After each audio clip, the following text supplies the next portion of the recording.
out there right now, taking second floor, takedown will be done against the Jeff Pro, but they name it. In here, this is just over. And now shut up creating the play.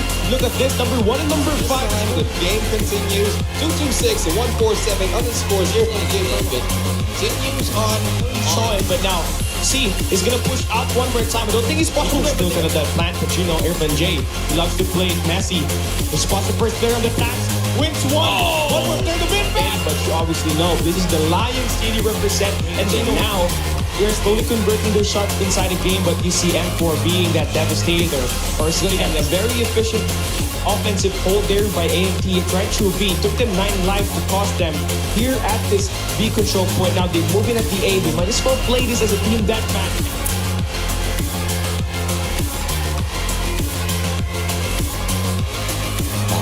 They do. They most definitely do because of the points here. But it is hard point at the end of the day. You've got one super hill for yourself. You should be able. I'm not entirely sure why they're still not inside the hill just yet. They are respecting this XS1 Goliath sire so much. And right now there's no push being made here from Huntsman here. They gotta get in. They gotta get that with the Peacekeeper needs to spot this out. Then spots the play that they want to commit onto. It's good. Takes out the bomber. As soon as he runs, the movement's out of there. Perfect! But AG punishes his first. They're all alone. Surviving this. Can he get annoying? Trying to stop the players from sneaking away this control point. A pro gamer move for Blackness, you know, going into the divide. Yeah. But because of the individual quality that all of their players on the wall, Huntsmen don't really have a good hold on this matchup. Their best chance was to beat Blacklist International Ultimate. Dropped it.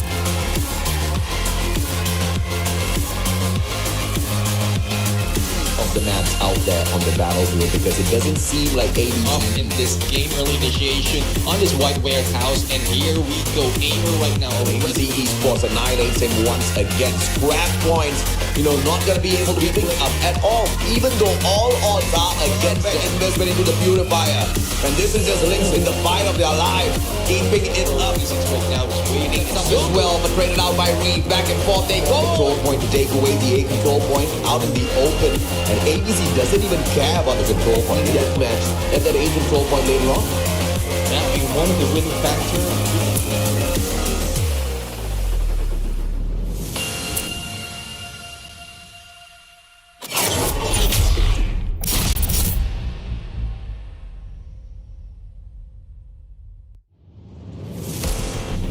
Today is going to be needed. They get this win versus WPM, they clean.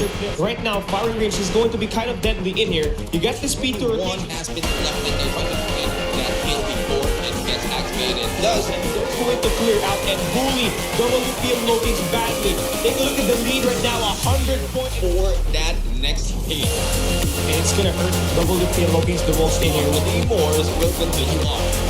Oh well. Elevating the lead, and they are not slowing down with this guy named Whoopi. Whoopi is getting terminated by the Terminator. Look at the place coming shits to get the good versus, but still finds nothing. A big play there. I'm looking at ingress here, dropping down that box, creating the distance in the basketball court, and Galo using that sniper to add him in at the control points. Alpha is going to be captured. Last hit remains for this. Once again, the defense is strong for Smart Omega. They got better map control, but Timor slowly gliding.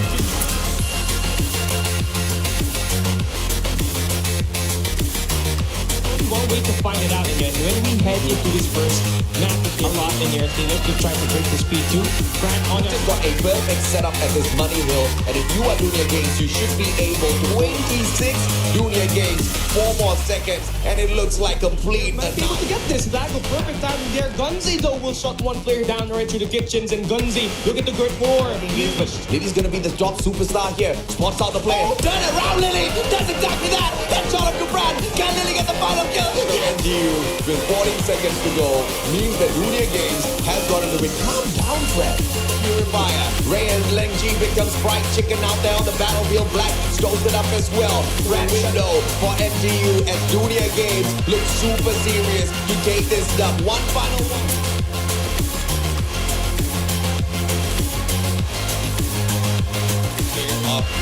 Envisioning they are already in the work stand. Got the numbers, and now they take the spawn over from the special forces base. Intentionally or unintentionally, it seems to be favoring them a lot. There are places where they gain a majority of these points. They are being cut short right now. And the backup will be coming in from G. And with 1-by-1 conditioning, Doing a lot out there. 30 more seconds and the challenge comes through from G. Great engagement, Gennady. but they are left with Luffy, and there's no one to stand up. They will be gunning them down. See a slow pace control matchup. We just do not need to rush into it. Yes, the timer is ticking, but you have time. It's pretty much predictable as well because they're just losing points everywhere. Look, depending on the stats.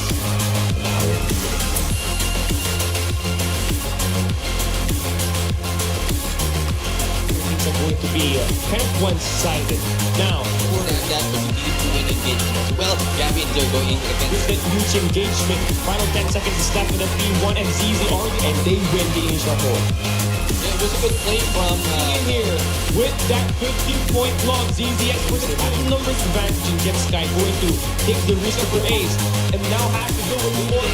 no this map that Magajar has in that blue stick or the blue scope to show them in, but the still 5 AC scores slowly. They are taking down live after live. To be the guy that will continue to annoy Ace Esports. ZZX all in control. They're wanting to get more than that. And Zen with an access to one story.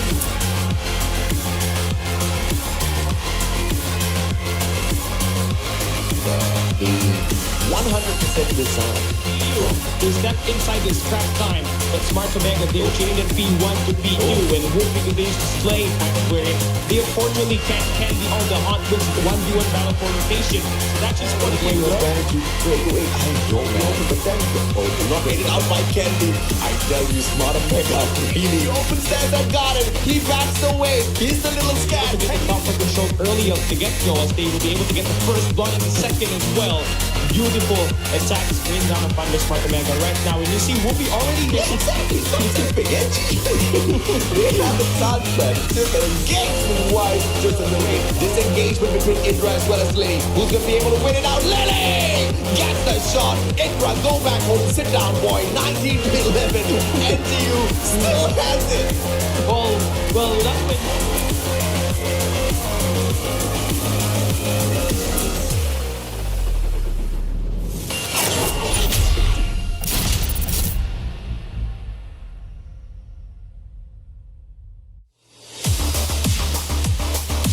the opening that they get now. They just have to convert to AJ. Incendio making one small mistake, and now beautiful slide punishes for itself. How could he miss that? It doesn't matter. Iris should be able to break this down. Incendio says, hell no. Jembro protects his brother by dropping it. The good news is here, we're finally getting some slack off of the dominating ones that we got in the first two series. Now we're starting to see some very close one in here. Emo! For the investment of the Sparrow, and Oakat's already hopping on it in for the spawn trap. Skirt are so close, and Oakat wasn't running. Manages to get spawned back. For work in, Smart Omega has already taken the lead as well as control on this point in there towards Gorilla Base. But the rotation of 3 games is showing a little bit of ARB. Yeah, I mean, it pretty much acts like a sniper in there. It should be the usual sniper. And Skirt right now is doing that in a double right there. Oh, triple! And what a kill in this Skirt is really popping off right now. Getting one spot in MVP at this point, but missing those two.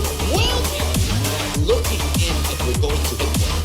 Yeah, exactly. And quick techniques are often the most exciting part of these games. But Lindsay Asians slightly making an ingress here. Quite a bit of points here, but it is hard point at the end of the day. You've got one super hill for yourself. You should be able to make it all the way back to crush on Lily's gonna be the top superstar here. Spots out the play. Turn it around, Lily. That's exactly that. Headshot up to Brad. Can Lily get the final kill? They've got the numbers, and now they take the spawn over from the special forces base. Intentionally or unintentionally, it seems to be favoring them a lot here right now. No one's still moving in more off that window. And I will be able to protect that.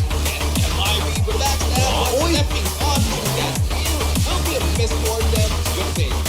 Will be waiting In order to stay inside. Right now, good positioning for MGU, but Kilo is about to bust out one of the big guns in here. Jumping this spiral once again to get 2 picks in. Make that 3. This guy is on a roll. One more for that kill.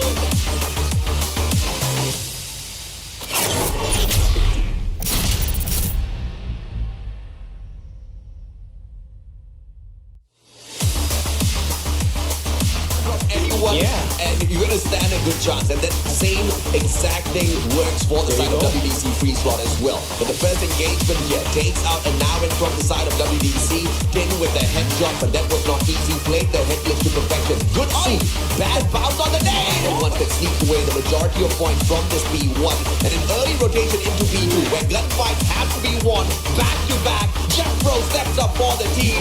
Indonesia Pride on the side of Almighty as well. Lion City representing Jeff Pro this time round. Gets that single slay, but he was Actually trying to do. But number one, C1 is actually trying to place gunfights there at the back. They open this B control point right in time. A huge double there for C1. We're getting one more against FBX and now lining it up. Living Black was on fire with C1 making the play back. That information, that's not in the desk yet. There goes takedown. Send brings it to 1v1. crazy stuff out there on the battlefield. 1v1 now. Sen really needs to win this out for his team. But the KSP in hand rotates around towards the basketball court. And I feel like that's the perfect one. And I'm not sure what's happening to Smart Omega right now. Positioning, they are losing most of the gunfights at this point. It's a 4v2. Cheek on the far angle. 1 KSP uses C1 gets a double. Cheek drops him. And now it's a 1v1. Cheek versus Jamin. Jamin with the opportunity. Slays him out. 16 seconds to go. Blacklist International Ultimate wraps up this SMD. That's what WDC was waiting for. They were waiting to activate all of their operators. And they go in for a full investment this time round. WDC, can they turn things around? Guitar with a double kill. Can he get the third one? Goes in for the pop. Close range combat. Manages to get the slay. They're all equal with the numbers out there. Blacklist Ultimate, can they survive? But as we can see right now, 16 seconds stop. Not so much on the life being turned over by Hurricane. Oh, but Dunia Games now showing some signs of life within this hard point, not once but twice now. Early on with the XS1 Goliath, this time with the KSP. The guy goes half against Almighty, but Almighty manages to find the break of the hill towards the final few seconds. But still replaced here by Rage. He sneaks away the scrap point, and now Almighty have to find that sustenance within the first hard point. We talked about how Whoopi was just a little slow earlier on, but now 8 kills back. Because obviously that's going to be the first spot Almighty runs in for. Yeah, that is the advantage you can even take to get all the life that they need to take it. 5-24. The game of numbers. Not really stacking up well for the side of ABC here. They've gotten one quadrant ripped away by Blacklist Ultimate. And Reeves just goes on fire right now.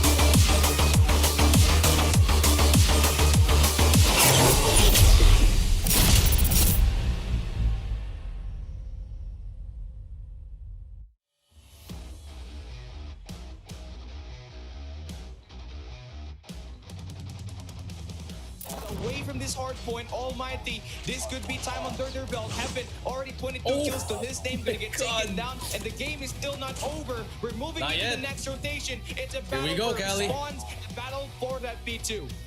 Yeah, here we go. 139 to 136. And again, Annihilator.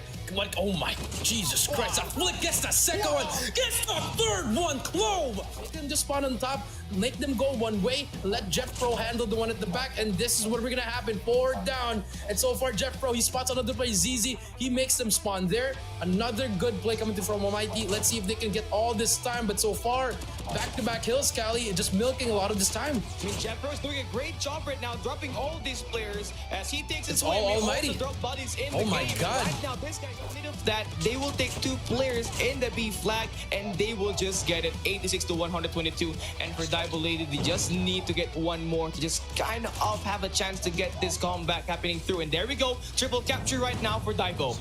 Javen, he spots one, gets the second, almost gets it, but the Thumper's gonna clean it up for him. Another one behind him, can he get the triple kill? Javen gets it as well. Triple kill for Javen, can he make it 4? Yes, he can! Javen on a quad feed, can he keep on going? Blacklist International, Javen making the plays for the team, make it 5! He's gonna find one more player, hunts him down, but Kalo's Hunter Killer gonna drop him out. So the game continues, and PJ is gonna be slaying again and again and again. I mean, 18 kills to his name already. Fully streaked up. One more to beat. Up front is gonna take Jabin out. So that's gonna be one way to push it. Another player in this staircase, and this is going on up there. Here comes the Pred. Two players up front, takes him out. Him down and even more with the gunfights, but now finally he gets shot down. The hard point gonna belong to Dunya Games. Clove lighting up the shots, and now they get full clearance. Pred. Here comes the Pred now. Two players to beat up front. He's gonna take one. I'll take that any day. And now this guy already 6 in a row, and the guy is just scoring ever higher. 7, Now already got this extra 8. one to lock down. I mean for Clove, but now the bomb's gonna get planted. Irfan J needs to win this gunfight. 1v1 is gonna win it, but the numbers. It's not gonna favor them, but here comes one more. He drops one. No, it's gonna get flanked. One player down, one more player to beat. He's gonna get the shot to connect, but not enough to get the kill just yet. 28 seconds. Oh my god. Oh my Irfan God. J clutch game. 1v1. 1v1. He wins it. Irfan J. And the game continues to move in through. Ferry gets the defense locked down as well. I mean, 5 kills right now. She needs to get involved more in the gunfight department. And now she's doing a great time at this hard point, by the way. 75 seconds gets another. You gotta move fast. Have to be very efficient with the way you kill the players and the way you defuse that bomb. Raph, all the way to the warehouse. This is gonna be the first line of contest that he needs to win. Now number 4, all the way to the other end. Certainly gets taken down. One more on the staircase. 1v1. Who's gonna win it? It's gonna be Raph, the MVP of that point. Putting into use that shotgun to the killer flag. And now here comes the first contest. But 3 players to beat. That's gonna be pretty tough for him. That's one. And DJ needs to get surrounded with Gets his 2. teammate. Drops 3 Oh, players. not yet over. Not yet over. It's not yet over. Inside the A side. Here comes the Fred. Who takes one.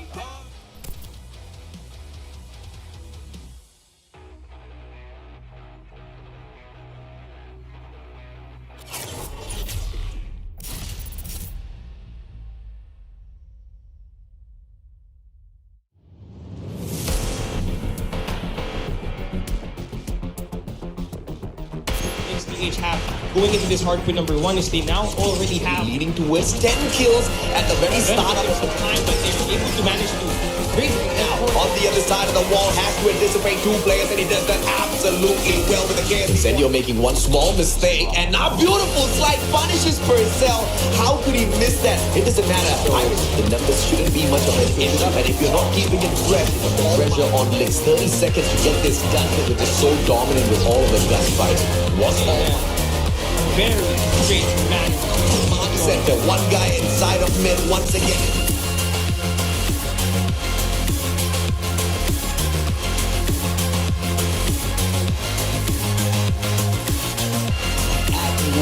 Trying to work on their strategy very early on in the matchup. They've already taken the spawn away from the field, but with a few seconds scrap points, here will be taken. See if they can get that repeated once again here. Nochi, good positioning, straight to spot it out.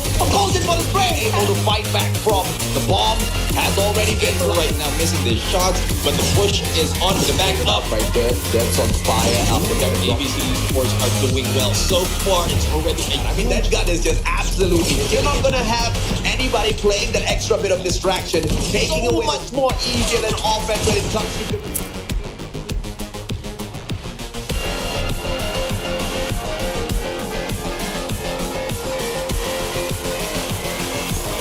Wins the 8th pick of the face here. Yeah, that's one thing when you make the mistake. It's also an early in there coming from Change World, but it will not hold as the rest of Lynx will take them down. Here, we're finally getting some slack off of the dominate this one that we got in the first 2 series. Now we're starting to see some very close one in here. Emo now. Change World right now who needs to make a hold at this point. We have Emo right now with that UQ9 and Time around here, looking quite solid, especially with 2-1 ratio in here right now with 38 seconds left. And balance or just this moment. 2 points, 2 lives ahead to fight back. Then it is now a trade up after trade up from what we've seen earlier. We still might here we go. with the bread might have been a bars, but not so much of a takedown. But with that heavy, a double kill once again.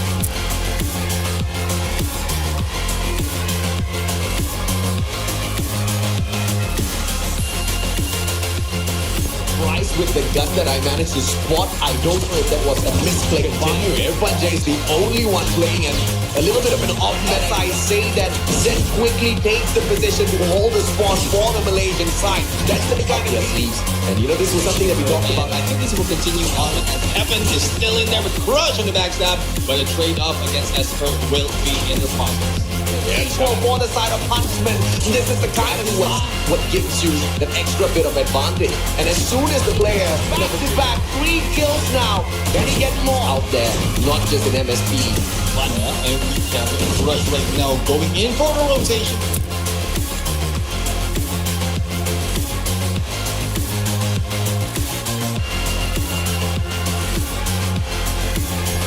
Blacklist International Ultimate is now with the warehouse hold, just taking the fight straight up.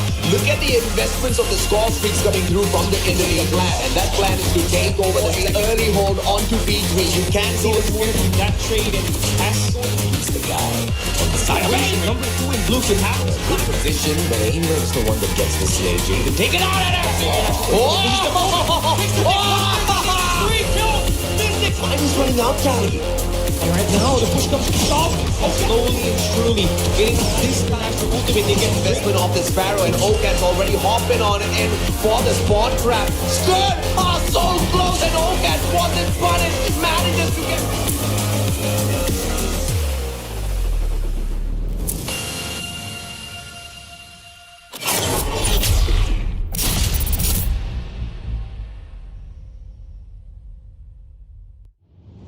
WDC Free Slot battling against NGU Esports Cal for WDC Free Slot. And not only that, so they really know what to do in here. They study up this game. Look at the way that they have been able to control this match.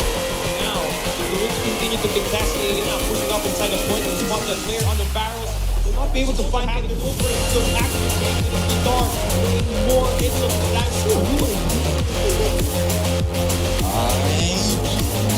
There has to be some explanation on that. Yeah, and they're going for the take access it, and now he was able to take the black and look to deep. The backup is in there. Also, is looking at pretty much the same from what we've seen for the first round. Yeah, another help him actually. The damage is already got, and just the same thing that WDC has been doing, you know, is trying to beat people.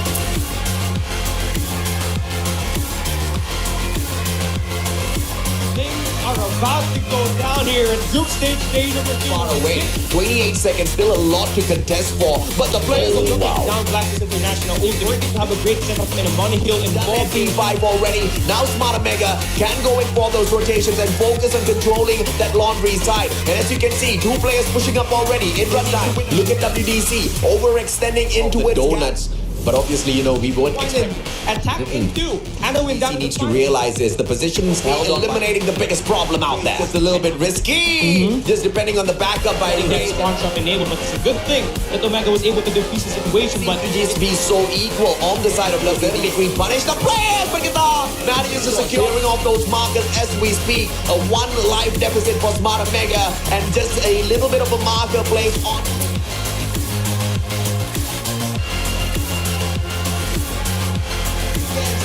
Games battle it on.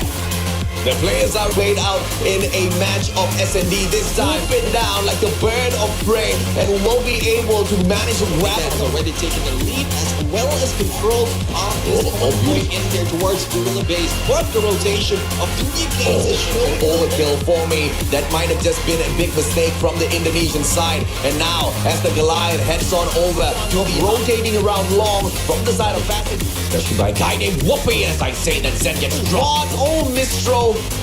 But that stun is not going to affect them too much at all. Candy has a great angle, punishes Jet Sky, whereas Frank is taken out. Keeping the opponents. Great opportunity. Takes out 1 from Laundry side. 1 finds it already, but it's just a single mark. Lunia is really very scrappy. Control point as well. 2 markers taken out of the equation, but XS1 Goliath on the standby for the B flag. Yeah, but the A flag now on for the bull.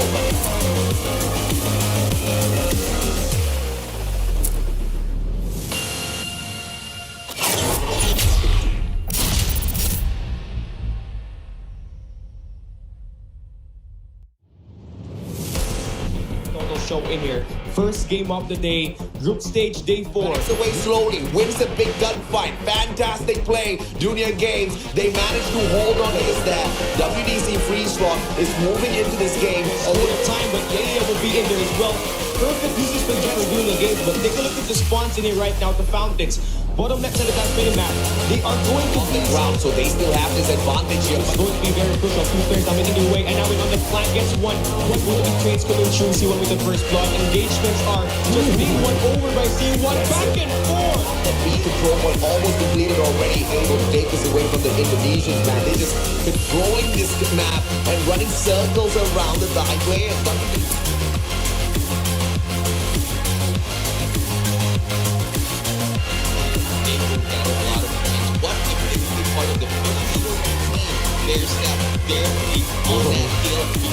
Point out there on the battlefield, because I have to tell you, man, Rainbow is moving in more into this hard point. Even out at Bakery, they cannot get past. Walking laundry spotting one. More accurate. Smart Mega winning out all of it. Secure the slay onto us.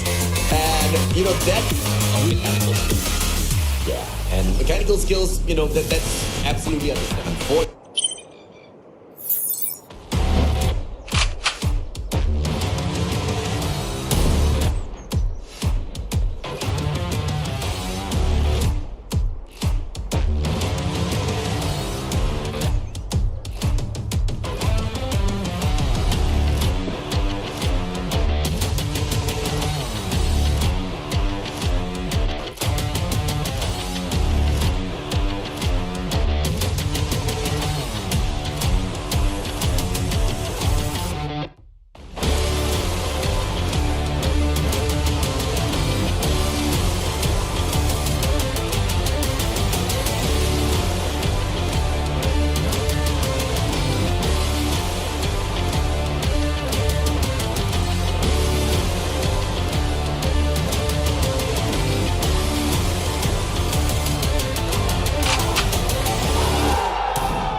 Welcome, ladies and gentlemen, boys and girls, to the King of Snipers Solo Challenge Knockout Stage. And this event is part of the long-awaited Call of Duty Mobile Fall Invitational 2022. We started off with 32 players from 16 teams from both Garena as well as China. And now we've got our top 8 snipers within the tournament. I am the Mustachio AJ down here with the one and only Neptune, the Gentleman Garcia. And we will be joined by Cali Gaming a little bit later on. And the three of us will be the shoutcasters for the duration of this event. But it's not just going to be ending with the snipers battle. We still do have the 8 days of fight for the CDFI to come in the next 2 weeks. Neptune, how are you feeling today after watching all of those grueling battles yesterday in the free-for-all, buddy?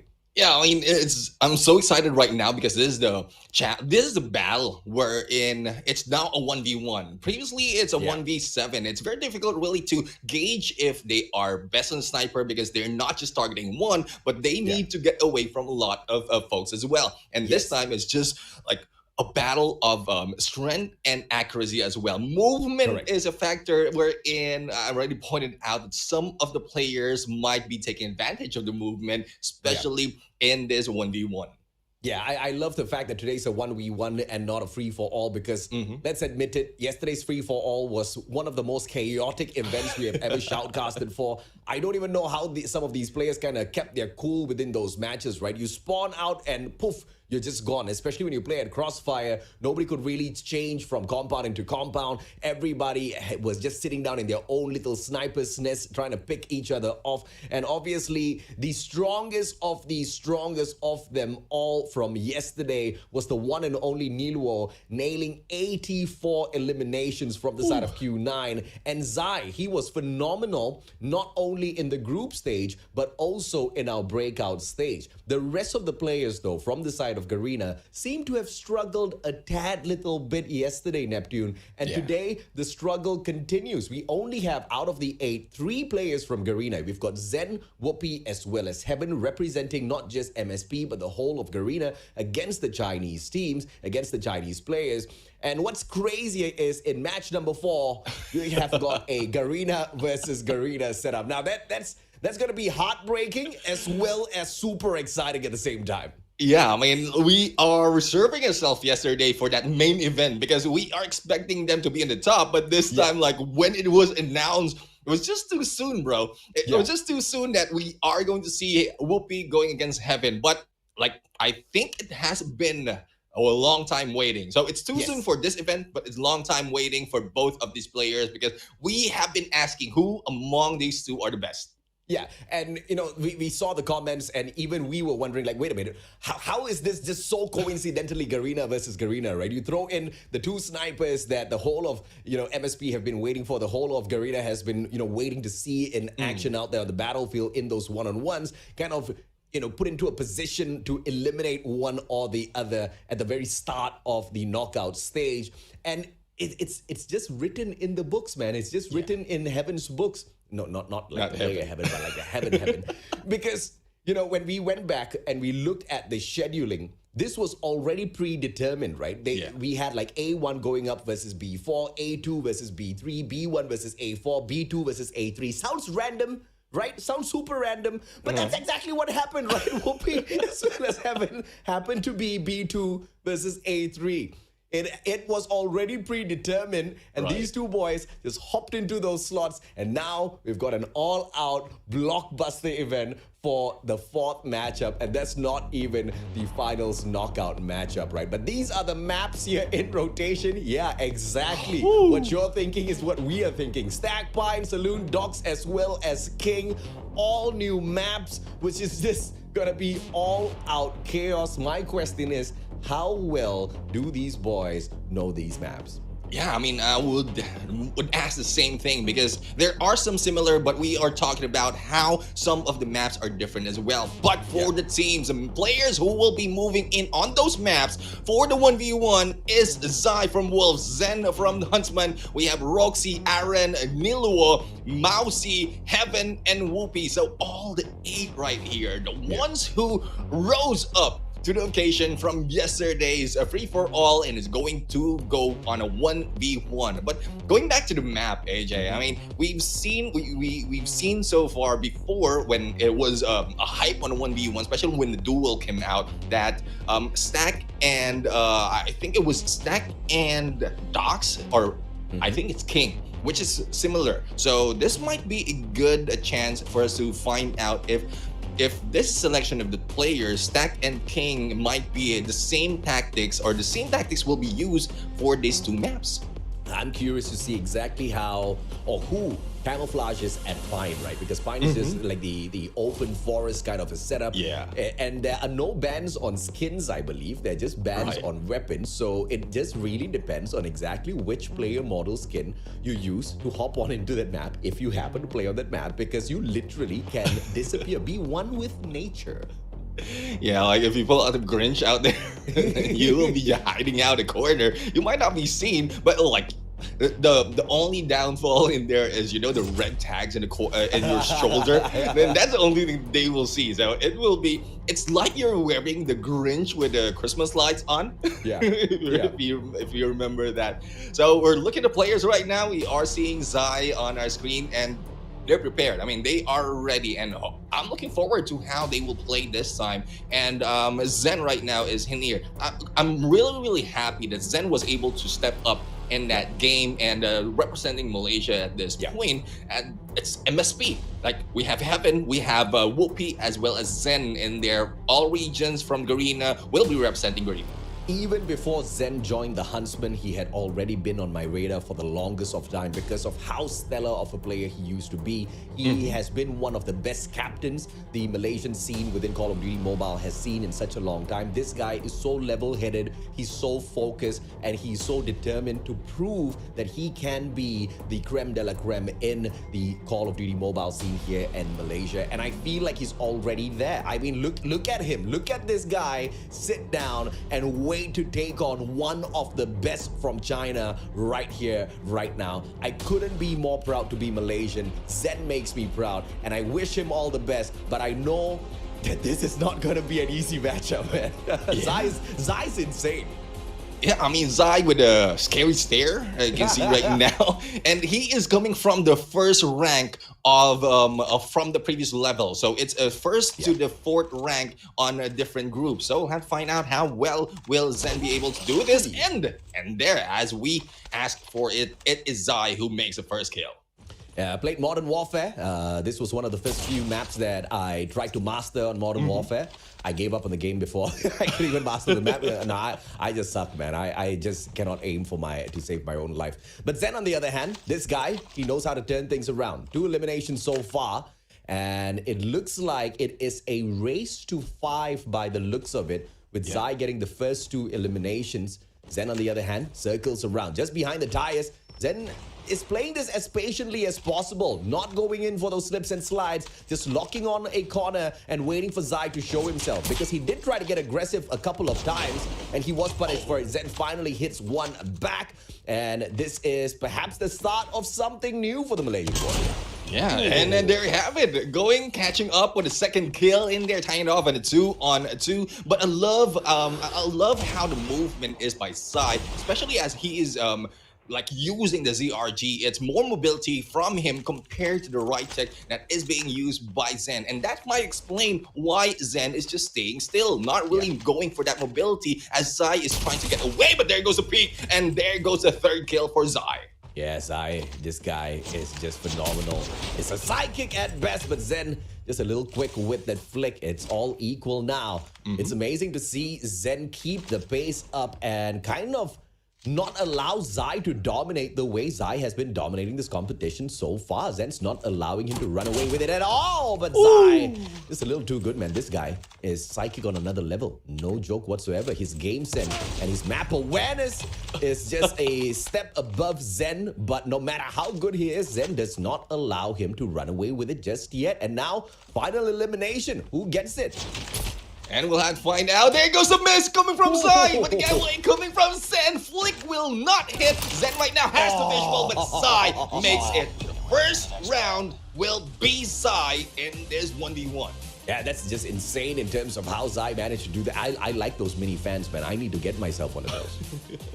Well, I have one myself, but I think it might affect the microphone because they might be hearing the fan and not just my voice. I'll put it under my chair. Let's not continue the conversation. Zai, Zen. Let's see how they get this done this time around. It is Zen that opens things up. First blood for the guy. Zai goes down. Can he string himself up? Zai's not playing this super patiently at all. He's just slipping and sliding, checking every single corner. But it looks like Zen is just a little bit more accurate. But Zai just happens to know exactly where Zen is going to be turning up, man. It's just that the accuracy for the first 2 shots were just a tad bit off. Hence why Zai couldn't get that shot. But this time round, he managed to punish Zen. Yeah, it's now Zen who is in the lead right now, and Zai with the movement really is changing the gameplay. Zen already has a focus, have the line up, and the moment he sees Zai in there, he's just anticipating where he will be sliding off. But there you have it. It's now a 3-on-2, but the lead is still on Zen. Yeah, and Zai now. Can he get this shot? It's a tense moment because Zen does have the lead, but he cannot make any mistakes whatsoever. The boy knows exactly what's at stake here. He plays it as patiently as possible. Zai now spots it, gets that information. What a wall bang. Zai's a freaking monster with a sniper. Yeah, very quick indeed, and finding out where he's going. A flick in there. It's just a few slides, and he was able to get that. He's now on the lead, and it's on a match point. So this might be, it's looking for a 2-0 this time, but Zen just brings it back on a 4-4. Yeah, how many headshots has there been? And once again, we head into a sudden death for the second round. Back to back, that shows the quality that Zen brings in. But Zai manages to finish it off yet again. What a play, 2-0. That's done and dusted for this map. Or do we have another one, Neptune? Well, I think this is a best of three. Yeah, best of three, Yeah, best of three, and Zai already have two. So unfortunately, Zen will be out in there, and it is Zai who will take that one tick, and he will be moving in on the semifinals. And let's see later on, because we've seen the difference in the gameplay between Zen and Zai, and it's like yin and yang. Like one is moving around, another one's just steady and calm, and those who are quick on his toes as well as on flick will get that win. But it's not that far though. It's very, very close. I mean, if you want to be able to dominate, you need to have the kind of game sense and map awareness like Zai. This guy just happened. I mean, every single guess as to where Zen is gonna be, almost every single time he hits.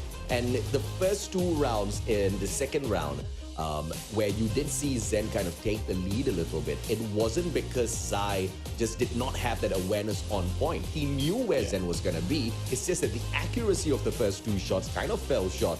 And as quickly as he faltered, he bounced right back up. That just makes Zai such a phenomenal threat within this competition. I mean, King of Solo Snipers, I think you are looking at one of the most dominant snipers. Okay, not this guy. This guy is definitely in Malaysia one of the best snipers, hands down. But in this tournament, Zai has managed to prove himself time and time again, nephew.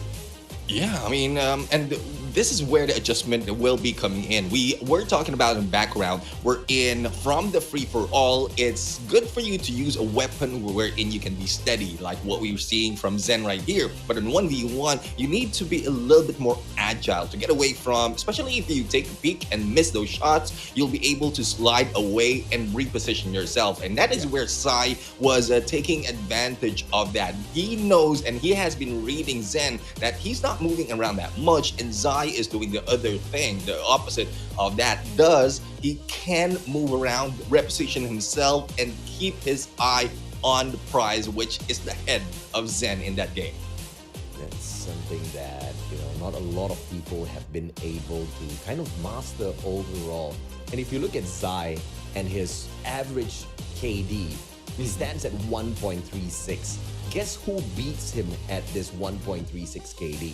It is only two other players within the competition, D Chen and Niluo. China is cracked when it comes to the snipes. Yeah, I mean, this might bring us to a different perspective, because we have been calling out who among the arena region is the best sniper, but now we're jumping in against China, and we're seeing like totally awesome gameplay from them, and this might bring us to a low in terms of that ranking. And I cannot believe that Zai doesn't even have the highest KD average within the groups, right? And to know that D Chen as well as Niluo have got slightly better stats overall is pretty interesting. Later on, we will be able to see Niluo in action. And Niluo, I believe he takes on Mao-Tzi, and Mao-Tzi is going to be in a lot of trouble, man, because the guy, not only does he have not so impressive of a KD average, he also had the least number of eliminations in the breakout round yesterday. Yeah, I mean, Mao-Chi is one of the players who was able to get in there on, I would say, and technicalities. Because if I'm not mistaken, a lot of players got the 69 points on that breakout, and he was the one on the lead out of all those 4 players or 3. So he will be in there in the lowest rank out of these teams. But we'll have to see on how he'll be able to change his way, because we mentioned how different it is on that free-for-all going against an 1v1, and this might be a chance for Mao-Chi to show off what he can do on those movement as well as the accuracy. Yeah, and of course, match number 1 has concluded, and Zai clearly has got that better map sense as well as game awareness, and the snipes in Zai's hand, the accuracy can be improved, but it doesn't matter because he still got 2 back-to-back wins. But what we also want to highlight is how Zen managed to push this all the way down to that final point to be picked up by either side, right? On both rounds, we saw a 5-4 scoreline.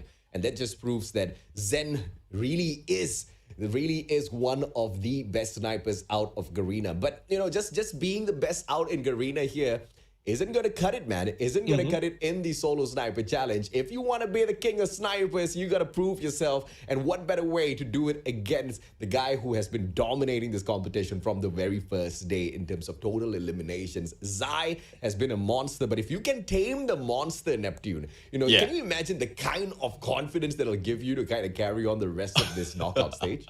Yeah, I'm pretty sure if they will be able to tame that monster, and they will be able to go in and battle anyone in there. But like Zai is different kind of monster compared to Niluo, because Niluo is like, we've seen how well he was able to do it in the previous level, but in Breakout, like he's on fire. It's not just a pistol, also in a sniper. Whether he is positioned in the end or in the middle, he can get those shots. And even some of the best that we know of, even Heaven at some point had a little bit of trouble going against this guy. Yeah, Niluo was just way too good, right? I mean, you want to talk about Zai's game sense? Niluo was on another level. And this guy, he hid away all of his strategy. He hid away all of his proficiency with his snipes during the group stage. And he scraped through. The guy had the lowest number of frags, I believe, making it into the breakout stage. And then at the breakout stage, he gets the most number of eliminations. I mean, like, where did we find this child? I mean, who gave birth to him? He is just playing Call of Duty Mobile on another level. But that was yesterday. It was not the knockout stages. Today, 1v1, you don't have the element of distraction. You don't have the element of fear per se, because you just got to look straight. The probability of having your opponent right beside you when you spawn out isn't going to be the case. Yesterday in the free-for-all, there were high probabilities of that happening. So to a certain degree, as long as you've been kind of used to these one-on-one sniper battles, in some of your custom lobbies or whatsoever, you should know exactly how the spawning works, right? You never ever spawn on the same side. You spawn on the opposite side. So that has to be the saving grace here. And it looks like that helped Zen out a lot in his previous matchup.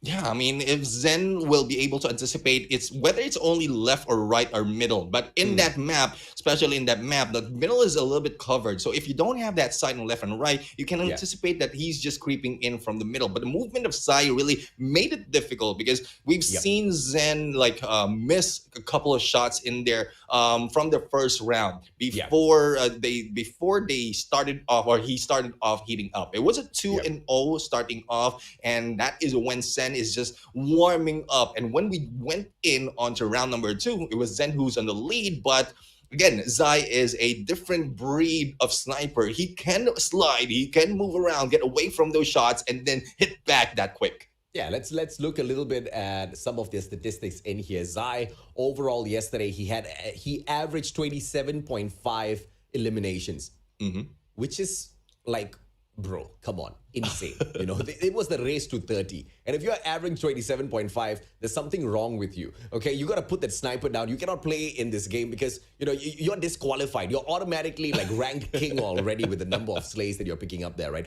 Because his KD average might have not been the strongest, but he did have the highest kill average out there on the battlefield. And then, of course, you want to compare that against Zen. Zen, on the other hand, had a average of 23.5 when it comes to the eliminations, and his KD average wasn't, that fancy. He was sitting down at a 0.93. When you're sitting down on a negative KD against a guy who's got one of the best KDs in the game, and you're going up against a guy who's got a 27.5 kill average, you are going to face struggles. You are going to have a tough time taking him down out there on the battlefield. But that is the assumption. It didn't seem the case for Zen. He didn't seem like he was struggling. It looked like Zen was really keeping that pace up with him. And it was a super close round. Super close matches. Both rounds were super close. Yeah, I mean, and that's why it's different. I mean, the free-for-all is different from this time. As you mentioned, no distractions, no expecting some of the enemies moving in, spawning from your side, or you being caught off guard once you have a target in your sight already. And that is why we are excited to see this 1v1. Apart from differentiating how the movement is, the meta is, even with a gun that they can use. We pointed out earlier how the movement of ZRG or Zion ZRG going against Zen on the right tech is so different. But we are heading in onto the second game of this match number 1. Show me some Grinch, man. show me some Grinch skin. I don't think Zai's on a Grinch. Come on, Zen. Be the Grinch for the mustachio. Zen's just hiding away. Zai technically knows that he just has to peek the left-hand corner. To the right, mid, nobody at all.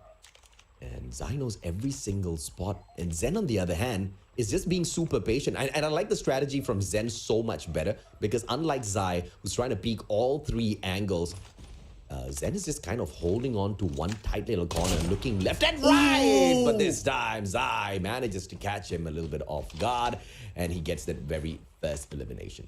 Yeah, and one thing about the position of Zai in there is he's trying to eliminate all the possible options that Zen will be placing himself in. Moving from left to right, just taking it out, putting him in a corner, and that is what's happening right now. The backstab possibility coming from Zai, and the third goes in there from behind, and Zen was unexpected of that. And this is just 4-0. I think Zai heard what we were saying. You're like, wait, what do you mean Zen is close to me? I'll show you what is close. It's not close at all. This guy is on a rampage. 4-1 so far as Zen finally starts to wake up just a little bit. And can he continue to climb right back up? Zai denies it instantaneously. And that's about it for the first round of match number 2. Zai still a crazy little monster. Look at that smile. Look at the cheeky little smile on this guy's face, man. And obviously you don't see no smiles on Zen's face. This guy dead serious, mainly because he's just getting whooped right there by Zai. Yeah, I mean, Zai right now is, and about this, like, because of the map that it's so small, the spawn is getting close to each other, and that I was quite surprised at the position of Zai from the last match of the previous game. But we'll have to see if something has been learned by Zen, because we've seen him improve from the previous game, from game number 1, and he made some adjustment to make him take the lead. And this time he might be able to do that, missing that shot, and Zai might be bringing him down because of that mistake. Yep, Zen, no, he makes one mistake. He already had that pre-aim at the right angle. The moment he looks away, Zai peeks out, but he does not get away the second time around. This time, first blood goes to the side of Zen. Can he streak himself up now in terms of the number of eliminations picked up? He's got the right angle held on to this time round. The movements are great from Zai, but Zen just a little bit too quick. This time it's Zen taking advantage of the little bit of a shaky performance from the side of Zai. Yeah, and it's good positioning, and this is more of finding out where Zai will be moving in. He was able to see and read that earlier on from game number 1, and he's taking advantage of that familiarity of the map, plus familiarity of your opponent that he's using, and it's now a 3-0, a possibility for a 4-1, and there you have it, 4-0. This time on the lead is Zen. Yep, Zen hits back, and as quickly as Zai ran away with that first round, Zen now 4-0. Will Zai make a comeback in here? One of the most phenomenal comebacks, and the one we won in the first matchup itself, first series itself. Why the hell not? Zai, what a headshot. And he stays alive 1-4. But quite a distance away, Zen has ran away to final elimination, picked up by Zen. First victory for the guy in the day-to-day. Yeah, I mean, earlier we are seeing how close it is probably because of the openness of the previous map. But this time, there's a lot of distraction, I would say, with the greenery that we are seeing, plus nature in there covering a lot of angles. Thus, the lead can be taken advantage with those who are familiar with the spawns, as well as where they can position themselves. And the first time is Zai. This time, second game was Zen, and we'll have to find out if the third round will be taken by Zen, this time balancing it out on a 1-1. Imagine how proud you must be to be Heaven, Whoopi, as well as Zen, man. I mean, you come from Malaysia, Singapore, Philippines, and now you're playing on an international tournament invited by China to go up against the creme de la creme players of China itself as a mobile gamer. And when a lot of people don't even believe in some of your dreams and aspirations, here you are living the life that all of the other gamers want a piece of, right? I mean, these boys, I just cannot help but be so proud of how far they have come in their journey with Call of Duty Mobile, Neptune. Yeah, I mean, they should be, and it's not that easy though. I mean, there's a lot of talents out there, a lot of players who can do, but not the same as they have in here in these games and even moving to this level. But the first time, it was a long play in there on the first kill at this game. And Zai right now, I think he's being cautious not to be hit in there by surprise by Zen. But going back to the topic, I mean, there's a lot of talents in here, especially in all the regions, not just MSP, but all the regions. But it's competitive, and you being able to represent a complete region and your country as well, that really makes them proud. 2-0 now. Zai running away with this matchup again. No, my lord! How is this boy doing this? Zen now really has to travel a long distance to get back into this matchup. This is the final round. No more chances. He needs to get 5 back-to-back eliminations if he wants to keep himself alive within the series, if he wants to keep himself alive within this knockout stage, Neptune. And I don't think Zai's going to allow him to do that. But Zen does retrieve 1 elimination back. Zai, on the other hand, instant revenge. Yeah, same as we've seen from the final game from when Zai took the win. Well, let's find out how Zen will be bringing it back. Zai right now not seeing a glimpse of Zen just yet. And Zen will be peeking in there. No hit just yet. And find out rotation will not work. Zai just jump and shoot and take this win. Yeah, Zai, I mean, he's just so proud of himself. You can see the look on the guy's face. Doesn't even want to look straight. He doesn't want to look at the camera in the eye, man. Shy with his own accomplishments, this guy. I mean, good looking, great on mobile. I mean, the fingers of a god. What more can you ask for, Neptune? Yeah, I mean, a lot of fans out there will be in love more of Zai because of how he has been doing in this game. But we'll have to find out on how it will move up onto the next level. That was the second matchup between these two guys, and let's see on how this will evolve later on. Again, it is a movement of Zai going against the composure of Zen that has taken him down. And Zen, like, I'm still proud of this guy. Even if it took that loss, he's going against the top from the previous grouping or from the previous level. Yeah, I mean, Zai looks like someone that he's a local celebrity. I totally forgot his name. But he just looks so similar to him. I wish I can remember his name. I will. It's the guy that does the fried rice. I'll remember and I'll tell you guys exactly who that is a little bit later on. When you guys Google him, you'll start asking yourself, is this the guy participating in the tournament? But Zai, I mean, as anticipated, he has managed to dominate Zen. We kind of knew the result of this matchup even yesterday, but we were hoping for the best for Zen. He was thrown into the deeper end of the waters to kind of swim out of very early on in this knockout stage. And I guess he kind of got knocked out in the first 2 rounds in itself.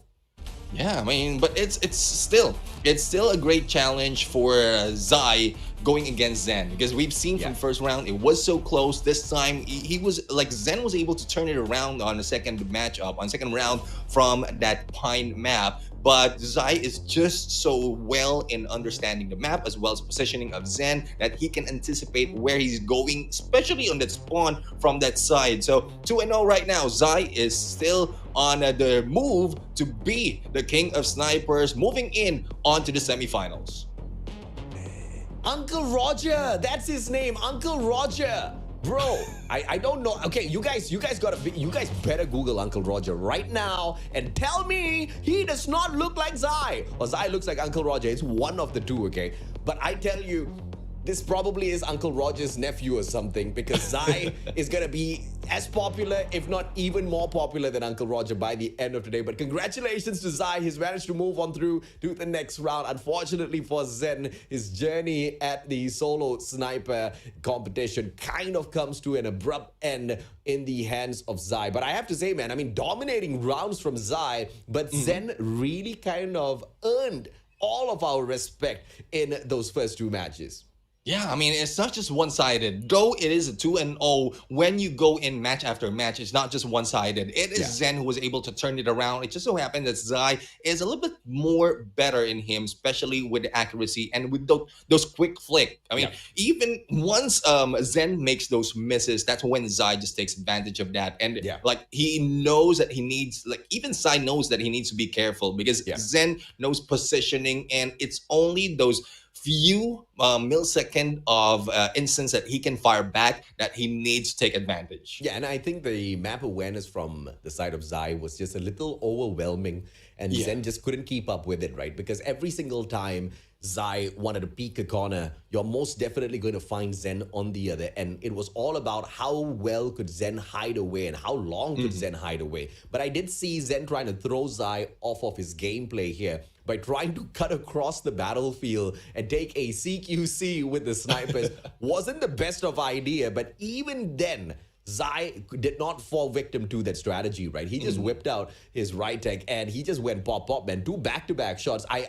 I didn't know you can aim that quickly with the right tag, okay? I thought he was going to whip up his secondary and then depend on it instead, but there's no pistols in this sniper challenge for Zai. Zai wants to keep it OG, and he managed to win. My respect for sure. I cannot wait to see Zai in action once again, Neptune. Yeah, I mean, it's just like semifinals will be a different level because we are now weeding out who out of the 8 will be taken out of that knockout of that quarterfinals, and we will be left with 4 later on. But Yeah. that's yet to be seen because we will continue on to their next challengers. It is Roxy and Aaron. Now we know of Roxy, especially with the locus that he's been using and the movement that he has been doing from the previous matchup. So Yeah. I think this is where he can utilize that, similar to what we've seen from Zai. Yeah, Roxy as well as Aaron, they are pretty close to each other in terms of the total eliminations picked up at the breakout round, right? But let's take a look at their detailed stats in here, because yesterday when Roxy kind of hopped on into some of these battles, he managed to dominate not once, not twice, but quite a number of times. But the number of times he went down was pretty similar to the number of total eliminations, right? 136 total kills, 135 total deaths, which gives him a KD average of 1.01, which one might say is not super impressive, but you have to look at Aaron's stats as well. He is as proficient as picking up all of those eliminations, but he's so much more of a safer player, and he only went down 135 times, but a total of 150 eliminations gave him a KD average of 1.11. So we've just got a 0.10 0.10 KD difference between these two players. It's going to be a close matchup, or at least I hope it's going to be a close matchup, because Yeah. if it was anything like what we saw between Zai and Zen, this day is going to be a crazy happy day. Once again, Master Big Logo, love it. Yeah, super cute indeed. And probably we can get one of those if they give us one. But this time, We can the make one challenge. Chicharon Baboy tag Chicharon Baboy. and put it on our shoulder. I think I have a guy that can do that, and then I can send you one. You're I can send you always one. the guy that says, I got a guy. Well, it is what it is. Like if you're friendly, you'll be able to get those connections. But this time the connection has been done. It is Aaron who connected against Roxy, and Yeah. this is where I want to see if Roxy's movement will be able to take advantage of this game. And there you have it, Roxy with a quick flick this time, but not holding low because he is on a DLQ. That 0.1 KD difference clearly making a difference here. And Roxy, as he tries to flip around, can he catch Aaron off guard once again? No, Aaron is the one that finds him instead. DLQ going up against that right tech AMR, and it looks like the right tech's just a tad bit quicker. Aaron might have an advantage here. Tech right now is in here. Oh, missing those shots, but Roxy just pushing the boundaries. He wants to get close and personal. And there goes a lot of miss, but the third one makes the hit. And there goes the second point. It's now bouncing to 2-on-2, but it doesn't stop that there. It is Aaron who gets it back 3-2 on the scores right now. I'm getting exactly what I asked for, man. A super close matchup. And it's not like we've got a lot of rounds in the sniper battle as well. I wish we could go like, to the best of 10 in every single round. Yeah, it might get dragged out a little bit too long then. Aaron once again shuts down Roxy, and Aaron just a single elimination away from taking away this first round. Let's see if or not Roxy will make this mistake, or can he make a quick comeback? Roxy hits right back 3-5. Can he equalize now for a sudden death in this first round? Aaron spotted out Roxy almost, and yes, he does. They're all equal now. One single elimination from either side will end this round. Yeah, movement from Roxy. Boom. It's like he hasn't been updated just yet, but Roxy takes that first win, and like it's still being proven from what we've seen earlier. Zai going against Zen, this time Roxy going against Aaron. Movement is a plus in this game. It might be close, but you will be taking a lot more of opportunities if you can increase your mobility in these matchups. And he's increasing his mobility with by holding his grenade. I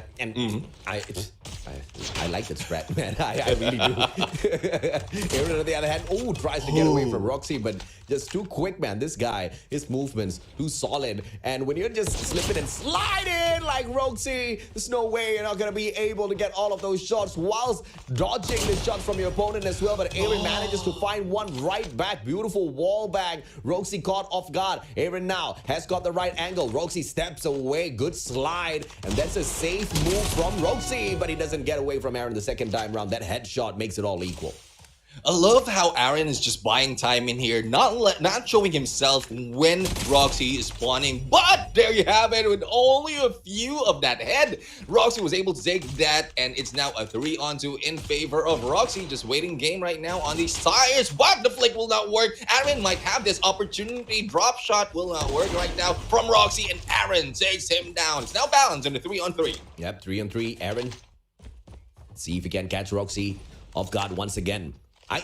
I mean, I really like the fight between Zai as well as Zen, but I have to make this pick. This is the better matchup for me. I really like the movements from both players, both super aggressive, both showing us the Marceline back and forth. And Roxy, quick scope doesn't hit. Aaron steals that away once again. Sudden death. Yeah, and sudden death indeed. And what makes it exciting is they're getting close to each other. It's very difficult to really make those shots, but it is Aaron who took the win from that first match. It is now 1-1, and similar to what we've seen earlier, but it's different story at this time. Both of them are getting close and just going for that quick flick or quick scopes before getting the kill. And I guess it is like the story that we have. It starts slow later from the start, and then later on just keeps hyping and hyping. And excited to see how it will be ending on that match number 4. Yeah, and we talked about this. Both these players are pretty much on equal playing ground when it comes to the skills on the snipers, and just a single 0.1 KD separates them in terms of performance, and that's clearly being shown out here on the leaderboard, on the scoreboard as well. Both of the first rounds went into a sudden death, and this round, the third one, is as equal as well. Back and forth they swing. Aaron, beautiful headshot, but now can Roxy survive this and take one back? Yes, he does. That perfect revenge with that headshot right back, Neptune. Yeah, I think Roxy is getting a hang of where Aaron is staying, and he is just going for those quick hits. Not giving time for Aaron to really reposition, but Aaron just gets back in there, going back on a 3-on-3. Aaron really needs to move, but Roxy takes him down. Yeah, it's so close, man. I'm a fan, Aaron. I'm a fan, Roxy. These guys, I mean, yes, best sniper in the Philippines, but who's gonna be the king of snipers in the solo challenge? Aaron manages to spot Roxy, but Roxy finishes the first matchup, and he pulls it away. What a victory for this guy. Yeah, Roxy, I mean, the movement is still on him compared to Aaron, but Aaron started to move a little bit close as well against Roxy. That brings a little bit more of pressure, but yeah, if you got that practice and warm up from the previous level and as what we've seen from Roxy. I mean, you're just familiar of the slides and slips that you can take before taking those shots. Yeah. Roxy has a better chance in making those close encounter battles. Yeah, I think, it is a very close matchup between the two, and you hit the nail right on the head when you said as to how Aaron seems to be catching Roxy out a few more times, because not only was he hitting all of his snipes, not only was he, trying to identify exactly which are the hiding spots of Roxy. Aaron remembered all of those hiding spots, and he didn't really kind of haggle back. He didn't stay in his own spawn. He keeps pushing up towards the mid part of the map, and he's playing this super aggressively, and that's something that Roxy just wasn't expecting in some of those rounds, Neptune. Yeah, I mean, because it was only Roxy who has been, what would say, the kid who has a lot of sugar from the previous day, from yesterday, because he was just moving around. Like, that's one reason as well why it's only have a 1.01 KD. It's because he's out in the open, he's getting close and personal, and he gets killed quite easily when a lot of snipers has their crosshair on you, and that explains why it's so not that high on the KDA. And this is where that tactic will be so useful, because it's a 1v1. If you get up close and you're not that quick on those flicks, you will not be able to take, you will be able to take them down or be taken down by Roxy's movement. Yeah, there are some advantages, of course, to exactly what Aaron is doing out there. Super aggressive. But if Roxy wants to get aggressive as well, not saying that is going to be the best idea for him, right? Because you got to play this to your own play style. And if Roxy wants to kind of kick back and play it a little bit more safer, I mean, who's there to stop him? He can most definitely go ahead and do that. But you really have to make sure you don't get too comfortable in your own style. You got to determine exactly how your opponent is taking that matchup and kind of find that perfect counter, right? That's what Aaron was doing a little bit better than Roxy in that matchup, which hopefully Roxy finds a counter for in this next game, and we see a third matchup between the two. I don't want to see another 2-0, you know. Yeah, I mean, it might be the case once we move and change map, because we know that the open area usually brings out a lot more of quick kills compared, especially from what we've seen from Pine. I mean, it might be open, but there's a lot of barricades before you get those clean sight of the enemy. And if we jump in back into Pine, then that might be the case for these guys. And we'll have to see how the change of tactics will be happening. Aaron has the most potential to change his ways depending on the environment as well as the opponent, and that is where Roxy might be caught off guard. How cool it would have been if we had a LAN tournament for this and we see all of these boys sitting up on that stage, because can we talk about how beautiful that stage looks like? I mean, that is a proper LAN setup, man. I'm jelly right now, Neptune. Yeah, I mean, since yesterday, I've been admiring it. Though we didn't see anyone stepping in there just yet from yesterday, but this time I really love imagining how it is full with players, and then you will have the fans out there shouting and cheering you on, and that would be so awesome. It's beauty plus energy combined. And it seems like Aaron wants to go all out. Roxy has a good chance. There's not a lot of distance between the skill level of both of these players. It's all about who has that quicker reaction time, which at the moment seems to be favored to the side of Aaron, don't you think? Yeah, I mean, reaction time and adaptability is in favoring Aaron. Roxy is just that guy who's so annoying, who's just moving around that quick, but he has accuracy as well. He can do those slides and quick flick, and like what I mentioned from yesterday, the update at some point hampers your movement, but it might not be the case for Roxy. He still maintains it because he doesn't switch weapon so much when he goes in for the rush. Yeah, I mean, the switching of weapons and all in Roxy, what a shot. Aaron couldn't even take a breather earlier on, but Aaron now steps on out, but instantaneously backs away, but Roxy still bags him. Fantastic attacking stance here by the one and only Roxy. And Aaron, can he catch a breather? Nice. Yes, he can. Pulls one right back. Yeah, I mean, Roxy was just staying in the middle, just waiting for the spawns, whether it's left or right, and just waiting for them. And I think the same is being done by Aaron this time. Roxy on the dance, but who's going to win and step on the toes? It is Aaron who bouncing off on a 2-on-2. Yeah, look at the cheeky smile on the face of Aaron, man. He's just having so much of fun, and that's what I love to see. I mean, don't get so stressed up. Don't you know? This is not war, man. It's a video game, right? You gotta have a little bit of fun, and that's one of the biggest reasons why this match is just so fun to watch. Roxy wraps things up. This one was a pretty quick one. I guess he's a little pissed from the previous match.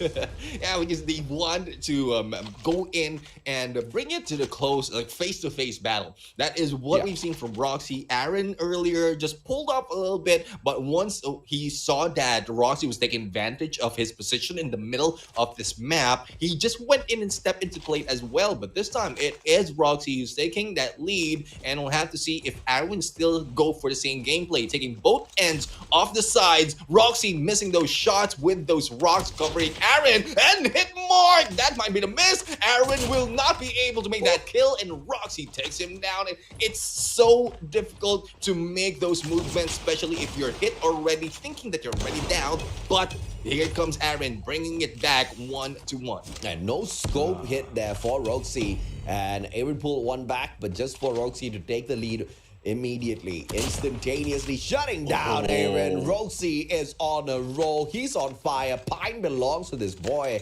And Roxy and his DLQ spots Aaron now once again. 2 shots misses. 3rd shot misses as well. Can he get the 4th? The answer is no. Aaron's just hidden behind the vehicle. Can he get out? Roxy, don't nade him, man. Aaron, you can run, but you cannot hide from Roxy. I guess it doesn't matter if you miss those shots, especially if you are not being shot back at or you're not dying out of that. And there you have it. We have a 5-1 to score in favor of Roxy. A quick game on a Pine, and still movement prevail. It's a 2-0. Roxy on the lead. Aaron has been left with a donut in there. Similar story from what we've seen from the first matchup, but it's so different this time because like challenges of the gameplay has been done, especially for the side of Aaron, the adjustment that he did to match up what Roxy is doing. And it seems like, you know, every single time Aaron steps on out, Roxy just has got his number, man. This guy just didn't allow Aaron to dance around him at all. I mean, corner after corner, Roxy was a monster. He knew Pine like the back of his hand, and I'm glad because now we've got an equal fight on our hands once again. Yeah, like we might be seeing Zai and Roxy in there fighting it off and dancing it off. I thought it was Aaron that won the first match. My bad, guys. Oh yeah, I mean the last one was a Roxy for the first matchup. The last one was Roxy. So and that was because of, I think there was a quick flick right after the 4th kill. So that is something that easy to me to be missed, AJ. I mean, I wanted to see a little bit more. Aaron was such a fantastic player out there on the battlefield. But, you know, I'm not going to complain. Roxy versus Zai, bring it on, baby. Yeah, I mean, dancing all around the map. Well, I love to see these guys dancing off. Who's quick on those slides and those flicks as well? Zai, we've seen him. He moved around, but Zen was not so much of a, what I would say, a challenge in terms of moving around compared to what we've seen on Roxy and Aaron, wherein Aaron just adapted to the movement of Roxy, wherein Roxy just we're missing a lot of shots, and to the point, even if you miss those shots, if you have the movement to get away and not being shot, you still have a chance to get those kills. And you know, this event can either make or break the Garena confidence for stage 5, right? Because of the kind of flair we are seeing from the Chinese players, it's just unbelievable. It's up on another level. I'm in love with the gameplay. And yes, Zai has been one of the most dominant players within the Solo Sniper Challenge so far, but nobody has been able to show us more flair than Roxy. I'm in love. I think we've just spotted yet another sniper that we have to be on the lookout for moving forward. I think I'm going to be tuning into more of the Chinese streams just to watch Roxy snipe, man. I mean, no doubt, no joke as well. Yeah, I'm pretty sure the fans out there will be studying the how Roxy's doing that, especially in how everything has been changed on the recent update. And like what I mentioned, a lot of talents out there playing Call of Duty Mobile, and this is one of a good pattern, a good model to like adjust your gameplay, especially Yeah. if you're that guy who really loves movement and who can do as well as same as Roxy has been doing. Yeah, and this ended too quickly. I want more sniper battles. And looking at how quickly the first two matches have come to an end, I'm afraid today's knockout stage is gonna be super fast, man. I want a long day like yesterday. Yesterday we were expecting the day to end like in 4 hours. It dragged out to 6. Yeah. Today we were expecting it to end in 4 hours. I think it's gonna end like maximum 3 hours, bro. Each and every single match just seems to be taking slightly below half an hour, which is shocking, right? But it is to be expected. Yesterday's free for all versus today's 1v1, and so much fewer eliminations to get to the very end of that round. So understandable. But I want to see more. I wish we could have had a best of 10 in each and every single one of these rounds. Yeah, I mean, it gives more of a chances because we've seen how close it is in some matches and how different it is based on the map. And if it has been like longer or stretched out, the adaptability of some of the players will play out in here, will be shown, especially from what we've seen Roxy and Aaron, where Aaron has been adjusting, but like Roxy's been a little bit more too quick. And I'm as going back to your point earlier, like the flair of Roxy and the China region is proving that we like the Garena region might not just be the flary players out in here. There's a lot more flair out there. It's just that this is the first time that we're seeing them battle one against the other. Yeah. And I think we've always wanted to see this comparison for the longest of time. And finally we get it, man. And because a lot of people have been quite hyped up about the Chinese side of Call of Duty Mobile. And a lot of people have I guess assumed that the Chinese region is better than Garena. I mean, nobody's gonna get into a fight now, into a fist fight to determine exactly who's better than the other. But at the end of the day, you really want to find out from a competitive point of view exactly who takes the trophy, right? And it looks like by the end of this solo sniper challenge, China's gonna reign supreme, looking at how much of flair these players have. And also looking at the fact that we might not be able to see Heaven and Whoopi in the grand finals. Kind of breaks my heart a little bit. But I don't know, man. I don't know how much of a chance they stand against Roxy and the super psychic Zai. Zai just plays the game at a whole other level, I tell you. Yeah, I mean, Zai is moving in quick and slow, and then like it's different gameplay within one match, and that is what we've seen from Zai earlier compared to what we've seen from. It's like if you sum it up, if you combine Roxy and Aaron, that is what Zai is what you get. Yeah, the gameplay of both of these guys is evolving to what Sai has been showing earlier on. But once again, the first matchup was not. Like it's more of a one-sided because the rank number 1 from the previous match from the previous free-for-all plus rank number 4 which is Zen, so that is a different matchup we're in comparing in on Roxy and Aaron. It's more of a 1.1 KD difference, so it's more balanced at that point. But Zai is still I would say still number 1 at this point from the books. No doubt, man. And, the next matchup between Roxy as well as Zai, the question is, can Zai hang with one of the players from the side of China that has got the most flair in comparison to the rest of them, right? And down at the bottom for match 3 as well as match 4, we will be able to see a little bit more of action because Neil Wo goes up against Mao Tse, and then later on, it's going to be Heaven versus Whoopi. Yeah, I mean, I guess a lot of fans have been waiting for that, but this time as well. I mean, Neil Wo is one heck of a sniper, just beating everyone in terms of points. He was number 1 overall from that breakout round, and he's going against Mousy, and we know how technicalities Mousy is in there, but it might be a different story. We pointed that out, that Mousy might just be waiting for this chance to prove himself against a guy from Q9 Club. Yeah, and at the end of the day, Niluo, yesterday, we kind of saw exactly what he's capable of. Once again, if you look at the overall eliminations in the breakout stage, Niluo's your man. 84 eliminations out of a possible 90. That in itself kind of explains what you can expect in a matchup against him in a sniper battle. And if you look into the KD average of Niluo across all of his games, he's got a 1.46. Insane. 150 eliminations, only goes down 103 times. This guy's a monster in his own accord. But when it comes to the movements, not so much in comparison to the one and only Moutsy. I want to say Moutsy. No, Niluo says, shut up, Mustachio. Moutsy's mine. Yeah, I mean, from that gameplay, Niluo was just baiting Moutsy in there to move up to his circle, and there goes another hit, the 2-0 this time, and Niluo is not going too far as to cross that field. He's just waiting for that chance to go for that hit. Yeah, and let's see if or not Niluo can turn things around a little bit in here to run away with 5-0 and not allow Moutsy any room to breathe at all. And show me a melee kill, man. Niluo is too good with those headshots.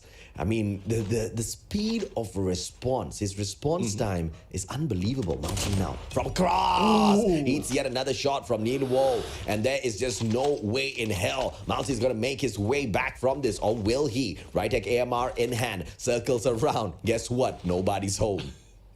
Yeah, I mean, the quickness of when Niluo didn't see anyone from that visual, like he just moved up onto the other side, and there you have it. Just ended it. 1 point goes Niluo. Though we weren't able to see that final kill, it is known that Niluo is one great sniper. Even that anticipation of that previous rotation that has been done, I mean, gives us more idea of what Niluo can do at this point.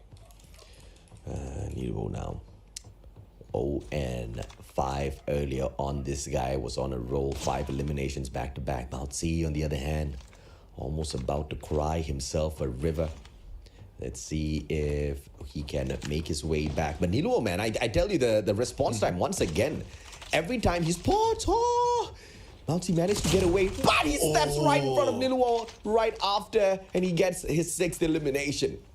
Yeah, 6 elimination indeed, and this is not looking good for Moutsy right now. Still 0. It's 0-2, and we'll just have to find out what Moutsy will be doing this time. Just waiting around, waiting for a chance to go in for that knockdown. I really love what he's using right now. He is using my Locust. No, I mean, it's a Locust Neptune. It's not mine. But there's one thing that I love. That is why I love the Locust. Apart from the mobility. Neptune. Let me share an idea with you. How about you just go around telling everyone that they just named this gun after you? Who's going to question it, man? You already told them. Even that goggle pretty much is like exactly what you used to wear the tie where you started shoutcasting like years ago, right? I think it's this sniper, this Locust Neptune is a tribute to the one and only Neptune, the Gentleman Garcia. And that's one thing that can the connections is really close, and that's one thing that I think I can until they prove me wrong. But I guess I can go with that for now. So far, I mean, who are they going to check with? Like, who's going to answer their question and say no, Neptune's lying? Nobody. You got my name on it already, AJ. So, exactly. You got a name on it, man. You got a name on it. You got a goggles on it. What else? Who can argue? No one can. Whoa! This guy's too good, Moutsy. I think he literally is going to cry after this matchup. He barely had a chance. Yeah, I guess it's expected for Moutsy. We pointed out one of the points wherein Moutsy is at the bottom of the rankings overall out of those moving onto this 1v1, and it's just showing this time. But we're expecting a little bit more, and I think if he can up his game a little bit, probably go in a quicker rotation compared to or similar to what we've seen from Aaron, then it might be a chance for Moutsy to get back against Niluo. But Niluo, imagine the 1.92 KDA that he got from that free-for-all. It's very difficult. A great challenge for Moutsy right now. Yeah, and in terms of Niluo's performance, can we just talk about how this guy is just so explosive. And I believe we can expect the exact same performance when we move on into Pine in a little bit. And I tell you, that's the most coolest mobile phone cooler we've seen in a long time. Yeah, I mean it will it will cool, not just your phone. Let's see who else will be able to step up and challenge Niluo a little bit later on. I mean, I'm so excited to see these battles between all of these players, only because they're just showing us how dominant they can be out there on the battlefield. And it's not like we've got a lack of talent on this side of Garena, but you don't see everybody picking up that sniper and showing off and giving us a good time in terms of viewership, right? And that's one of the reasons why Heaven as well as Whoopi, players like FDX, players like Kenshi are so popular, because they really get that emotion out of you. They make you go, what the? And that's the exact reaction that Niluo's invoking right now. Yeah, I mean, it really you will be asking yourself right here onto what's happening if you're going against Niluo. And Mousy right now going in a little bit on the shot, missing that. And the moment he takes a peek against Niluo, he'll be taken down. Now, Mousy, come on, you need to bring up that Locust Neptune to a different level. We have been talking about some plans on using that as promotion. And there you have it. First kill for him, 2-1. Yeah, man. I mean, every single elimination any of the players get with the Locust Neptune gets a raise on his salary for shoutcasting. Crossing fingers.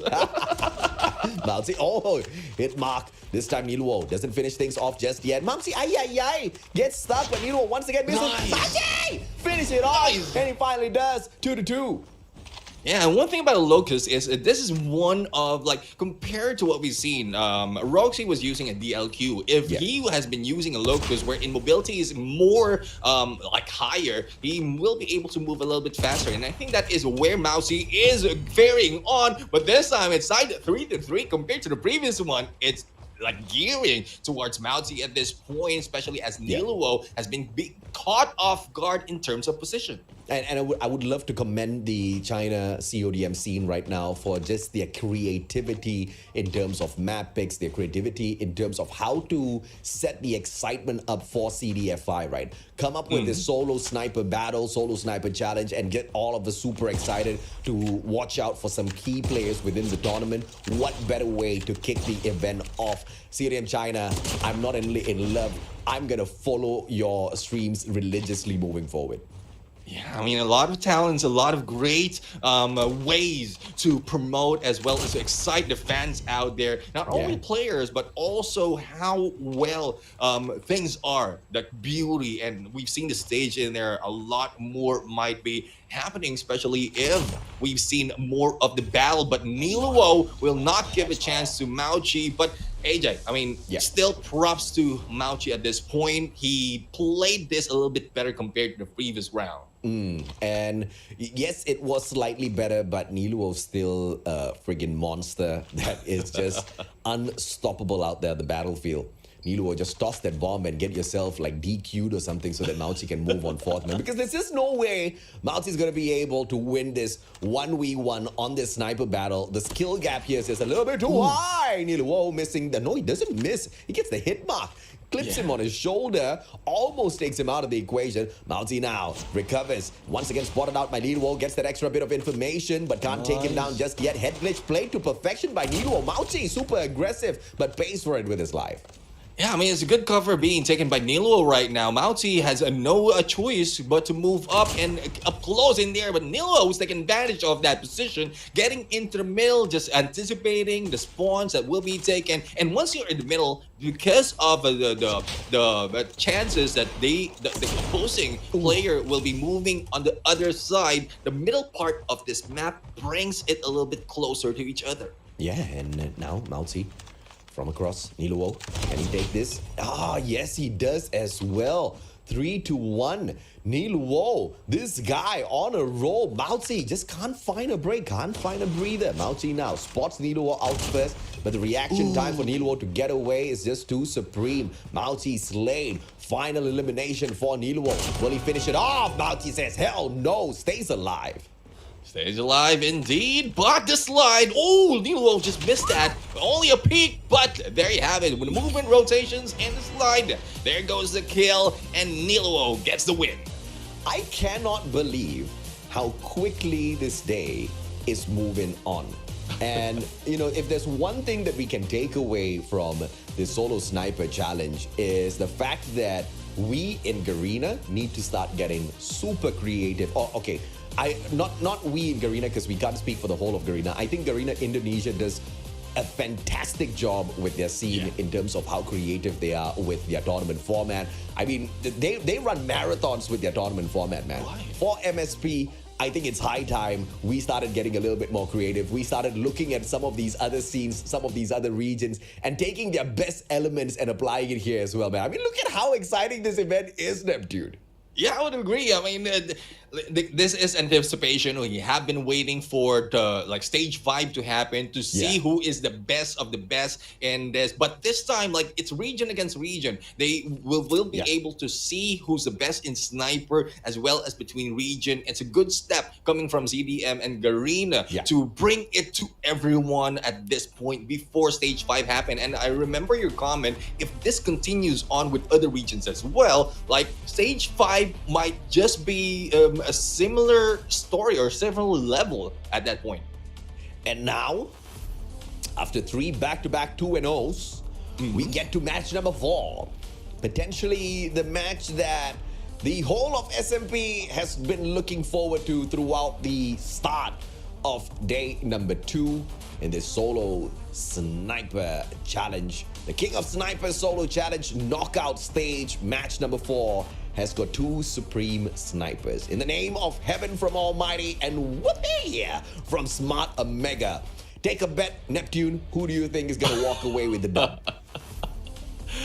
I'm still going. It's very tough, but based on how we've seen the previous matchup, I'm going for Whoopi because his movement is pretty much to those who's winning the quarterfinals. Okay, you go with Whoopi. I'll take my boy Heaven. Let's go, baby. Whoopi versus Heaven. Match number 4. One will move on to round 6. The other will unfortunately be benched to watch the rest of this action break down on the battlefield. Top 8 now down to the final, how many of this? 5 players, and we are going to get it to 4 after this next matchup.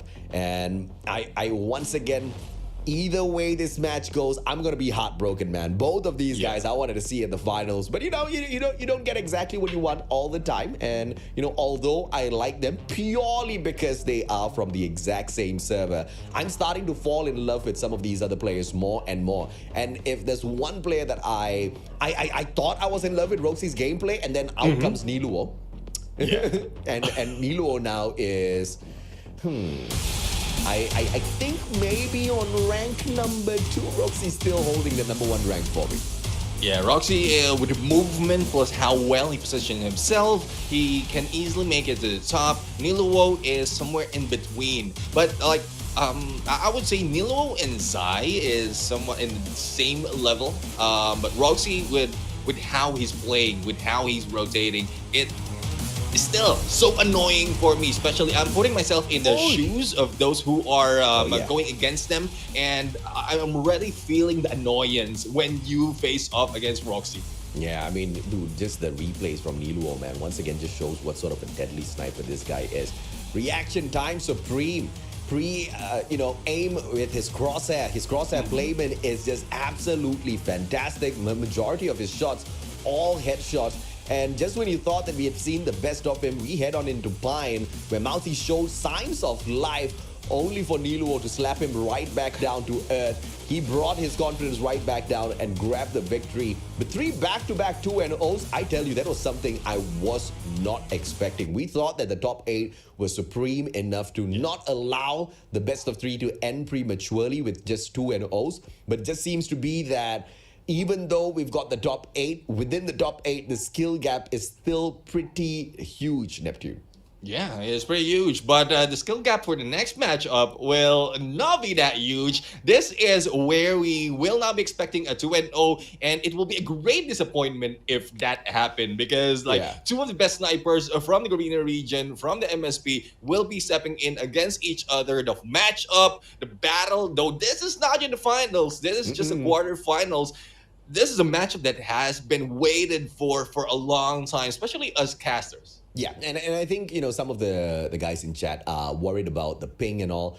There are multiple servers that these players can hop on into, and I believe the tests have already been done before we started the play day. So, and I believe the tests were done yesterday as well, and they have picked the server that is the best in terms of the ping for both sides. So, as best as possible, we've tried to keep this as neutral as we can and as fair as possible for both sides. You probably are gonna have a little bit of a fraction of a second of delay, which could mean life or death when it comes to a sniper battle. But this is the best environment possible. We couldn't make this into a LAN event.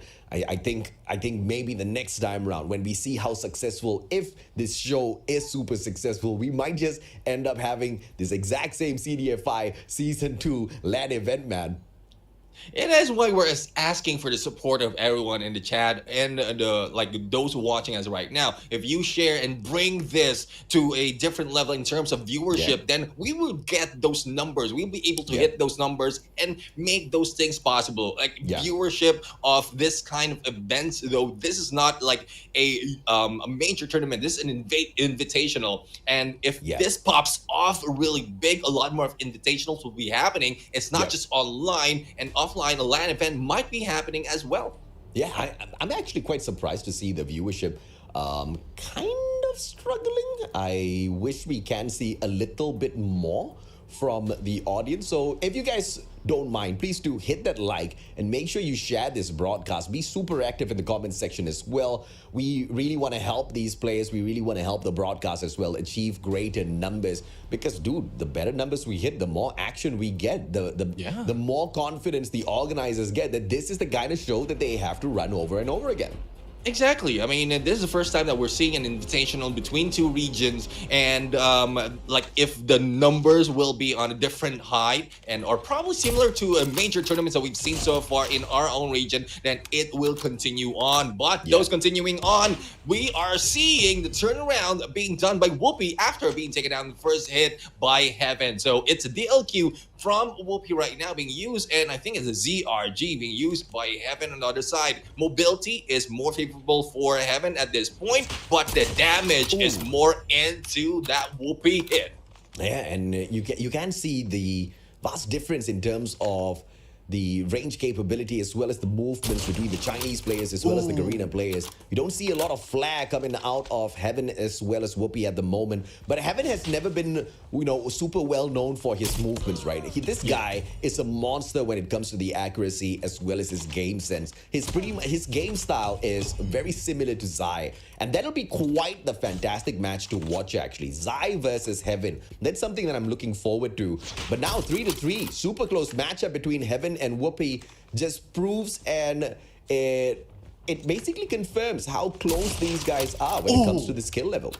Yeah, skill level indeed. I mean, it's just back and forth in terms of the point. And going back to your point about how how slow compared to the other players out here, Heaven is taking this. It's more of how the whole team of Almighty has been doing it. They're not that much in terms of aggressiveness. It's more of tactical in terms of gameplay. And as we head over for the last point for this first matchup, Whoopi is taking it slow right now. Might go in for the backstab against Heaven, AJ.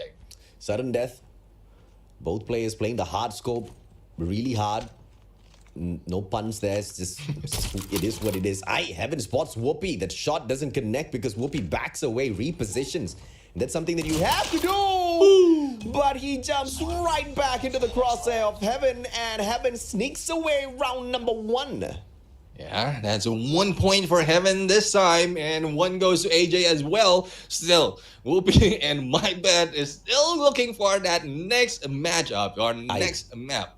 Bro, we forgot to mention what's the bet, man. Is it going to be lunch, dinner? What is it? I don't know, like how will that be? It's a travel across across waters. So we were talking about that earlier on of air, but Yeah. how Yeah, long? Like if they will be waiting for the result, it might be a very long time. Okay, dinner, McD tonight, okay? Okay. I win. If Heaven wins, you buy me McD. If Whoopi wins, I buy you McD. Okay, let's go. Heaven, Gee. once again, shuts down. Yeah! Heaven's buying me dinner. I mean, Heaven's earning me dinner. Whoopi, need to get that dinner for that baby GG. Whoopi right now missing those shots and going in up close and personal, but still on top. Evan right now trying to get that hit, and once again takes the kill, and it's 4-0. Whoopi is failing on this round miserably, and this time trying to get back, gets 1 point. Yeah, Whoopi is always the kind of player that winds up super late in matches, but you can't afford to wind up late, man. This is a race to 5 eliminations, and Heaven's just ramping up super quickly. This guy's hot from the get-go, spots Whoopi's head. It's gonna be the quickness, and Heaven shuts him down 2-0. Whoopi, at this point of time, all of the fans of Whoopi are just doubling back down to just acknowledge that, okay, Whoopi's a great team player. No. I think there's still a lot of fight in Whoopi. Heaven was just hot off the bat. Whoopi winds up super slowly. Hopefully this was a good warm-up for him. This next matchup, Whoopi better get it right back, man. Yeah, I'm looking forward to Whoopi in there showing up the movement, the flair that he used to show on the previous competition that he's jumped into, and that when he earned the title of best sniper in the Philippines as well. So we'll have to see on the next map as to if Whoopi will be able to get back into play. Otherwise, well, this guy will be getting his dinner in here from me. Heaven earning the mustachio dinner, and I know Heaven's listening into the broadcast as well. Heaven, let me thank you in advance, brother, for helping me eat a little bit of a better dinner tonight. I don't know if my fiance will count that as better dinner because she planned to cook, and here I am making dinner plans for myself. I probably am gonna have like a solo sniper challenge in my house later after this. I don't know if I'm gonna be winning 2-0, so I'll probably get beaten down 2-0. But how unfortunate for Whoopi. It seemed like he just could not find his rhythm at all. And Heaven, deadpan look, this guy has got that poker face as usual. And he just showed no mercy whatsoever, Neptune. Yeah, I was quite surprised as well. We mentioned yesterday when we first saw Heaven, like he's not on the bed, he is on a chair, and like I'm thinking that there's still a little bit of discomfort, but he was able to make the top 8 in there on the previous level, and this time on this quarterfinals, he's showing off that he can do more against Whoopi, and Whoopi's not moving that much. I'm expecting Whoopi to be just like Roxy, and this might be the we know at some point that they play bluffs at the start of the game. This might be the bluff that Whoopi is pulling out in here just for round number 1, and then once we jump in round number 2, that is where he put that on. Yeah, you know me, man. I love calling out bluffs. But nobody fakes. But in this particular circumstance, it's super risky to fake, right? Because you've got so few rounds in here, and it's a race to 5. It's the best out of 3. And, you're going up against one of the best, if not the best sniper within Garena right now. Heaven has been not only steady with his snipes, he has been very consistent with his performance all throughout his career. I have never seen Heaven drop his performance. Whoopi, on the other hand, you've seen a little bit of gap in performance. And because his focus went from being the best sniper in the Philippines to being the best flex player for the side of Smarter Mega. And obviously that kind of takes you away from your main weapon. And you need to really practice on that main weapon if you really want to master it. And that's something that Heaven has been doing. But that's no excuse for Whoopi, because what Heaven has started doing recently as well is becoming that flex player. So these two players are pretty much on equal playing ground. So this match, whoever who wins it will prove who is the better sniper. And anybody can go out there and talk about how, against the Chinese players, there might be a little bit of frame drop, there might be ping issues or whatsoever. These are two Garena players. These are, two of the best Garena snipers out there going toe-to-toe against each other. So a lot is on the line here when it comes to the pride of being the best sniper for MSP, Neptune.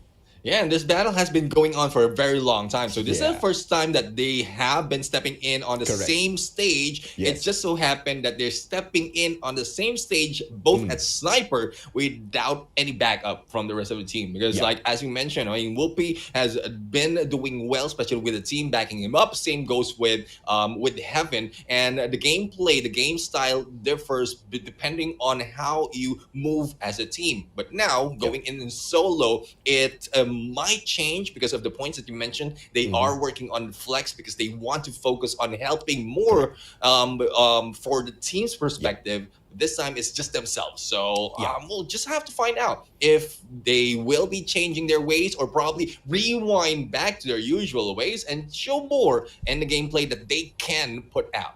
And once again, Call of Duty Mobile China, thank you. I love you. I love you with all of my heart, because not even us here at Garena have been able to make this happen. And we've been trying to kind of find out exactly who's the better sniper between Heaven and Whoopi for the longest of time right now. And we've never thrown them into a 1v1 sniper battle. I mean, they might have met each other 1v1 on the battlefield, but the probability of that happening is just super low, right? What are the chances of Heaven and Whoopi Almighty going up against Smart Omega, and these are the two final players who are left alive and kicking for us to see, right? We don't have as much data to determine exactly who is the supreme sniper. In Call of Duty, you guys rock, man. I love you guys, and and I hope that we at Garena MSP take a lot away from this competition and inject some of this excitement into our tournaments, right? I mean, we've had a lot of tournaments, we've had a lot of events. That's great for our pro players, but we've not had a lot of excitement like this. And I think that's the missing element here for the side of MSP. That's the missing element for the side. I wouldn't say for Garena, because once again, Indonesia does a fantastic job. I think Thailand scene is pretty crazy as well, with the not just how they run their events, with the number of events and all of their format. MSP has been too rigid. I want to see us break away. I want to see some sniper battles before some events as well, Neptune.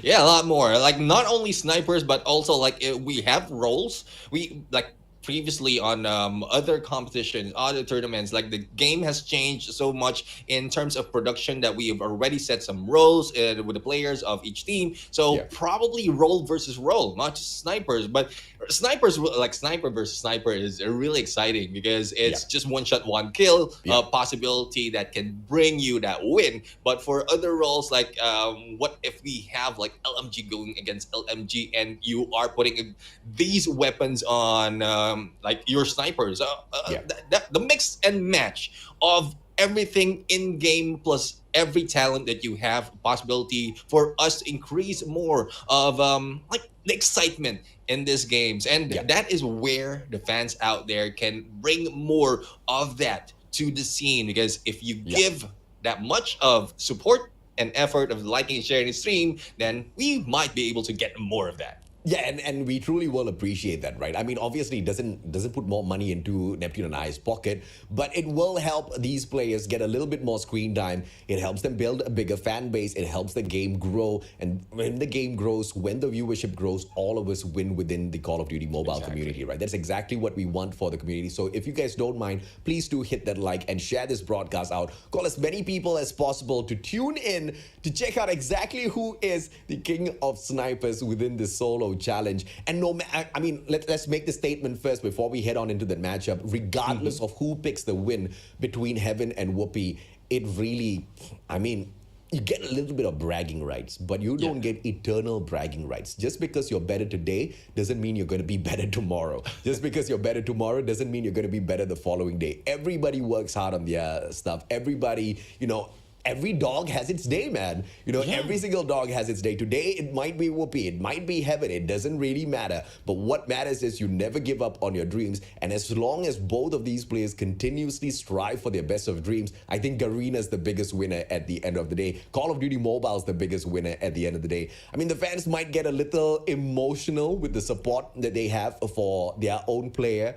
But I just want to remind everyone that, we love both of these boys. In fact, I'm starting to fall in love with every single one of these players at the top 4, the top 5 at the moment, before we see the elimination of one of the two in this fourth matchup, because of the skill that they are showing out there on the battlefield. And I'm very sure, I mean, I wanted to say that we can learn a lot from their stuff, but I don't think I'm learning a lot. I'm just in awe looking at their skill out there on the battlefield. I don't think I'll be able to do like 5% of what these players are doing out there, man. Yeah, I mean, I did mention yesterday that I'm good at aiming. Killing would be a different story. So if you put me in there, I might just be a moving target for everyone who's going against me. But either way, I mean, I love the point that you mentioned. It's more of how the players evolve, the conditions changes that brings in more of your success, and it's Yep. not just in game. And that's what I love about games like this, Call of Duty Mobile. It gives a little bit of analogy of real life, wherein you might be in the dumps for one day, but you'll be able to succeed later on. But that would depend on you, on how you put effort in improving yourself day after day, game after game, and challenge after challenge. Absolutely, man. I mean, at one point of time, I used to be known as the worst shoutcaster to go out there and do this. But this year, 2022, I'm going to be shoutcasting for 2 World Series. I'm not going to say which games, but, it is what it is, right? You are good one day, or you suck one day and you're good on another day. It all depends on how much of effort you put into it. But the moment you give up on yourself, that's the end, man. The moment you give up, that is failure. That is when you truly fail. So second matchup at Pine, the one and only Almighty Heaven takes on Smarter Mega's Whoopi. Let's see if Whoopi can make a comeback in here, Neptune. Yeah, Whoopi was just waiting in here for position and probably a little bit of sound cue, but both of them stopped right now, and I'm quite sure it's just a waiting game. Heaven is on a nade, while Whoopi is just proning in there, but there you have it. Heaven just showed a little bit sign of sight, and I think this is a way of Whoopi just going into the mind of Heaven, making him move first before he gets that, or he makes that move. But Whoopi is getting a little bit impatient right now, going in for the flank on the left hand side, and this might be a chance for Heaven to take advantage of his position. No info so far, but game sense on both sides, so good, and Heaven takes the first blood yet again. Whoopi, can he recover? Yes, he can. Spots out Heaven. Heaven looks the wrong way, and Whoopi takes advantage. Back to back for Whoopi, potentially. He gets that information first, but then one missed shot gives Heaven the information. He doesn't play the hit glitch. In fact, he jumps on over it, and he gets punished for that movement. Whoopi now takes the lead. And Whoopi right now is back to his own ways, and as he goes in for the slide, he will be taken down to 2-on-2 right now, but we're seeing a little bit of improvement and a little bit of quickness coming from Whoopi, going in on a 3-2 with the scores right now. On top of Heaven, missed that chance, but will be going in for the quick flick, and it's now a 4-2. Yeah, 4-2. Let's see. One and only Smarter Mega's Whoopi on the road to a comeback. Heaven goes down. Whoopi, the best sniper in the Philippines, finally wakes up. This is that slow start that we were talking about. Yes, there were some believers who started to become non-believers. Oh my God, Whoopi sucks. No, he just winds up late. He's like that little wind-up toy. You gotta put in some effort first, When you mention wind-up toy, I'm thinking about the clapping monkey. So hopefully Whoopi doesn't take that the other way. But he is in here taking the win in the first match. This time, Heaven was able to get that first kill on this fight. But Heaven, this time, is moving slow, similar to the usual gameplay, the usual Heaven gameplay, whereas Whoopi is just waiting for those sound cues before he makes the approach. Hopefully, he can wind up a little bit faster. And there you go! Heaven just gets him out. Yeah, Heaven. This is the road to the comeback. Spots out Whoopi once again. Information pre-scope. Doesn't find it. Whoopi movements. Catches up together with Heaven. Now backs away behind the boulder. Heaven misses it one shot. Whoopi with the movements this time round. But unfortunately, Heaven shoots between the legs of Whoopi, and Whoopi takes his head right off Heaven with the comeback 3-1. And he clearly wants to make this a 3-rounder game. Yeah, missed opportunity right now for Heaven to go for the quick kill once again. But sides of Whoopi is in there. There goes Whoopi for the kill. 3-2 on points, and Whoopi will get this advantage. Missing that chance of looking to the left or to the right to spot out Heaven. This might be a good chance for Heaven to flank and get that kill. No side just yet, and Whoopi is just waiting, but the movement's a little bit too quick for him to get shot that easily. Heaven is just waiting as well, but spots one. Anticipation plus the accuracy, missing out, but gets hit in there. And Mark Heaven takes him down. Headshot through the freaking. What is that? Plank! Yeah, that's the word. Good brain fart, Mustachio. Plank! I don't even think Whoopi saw that coming, man.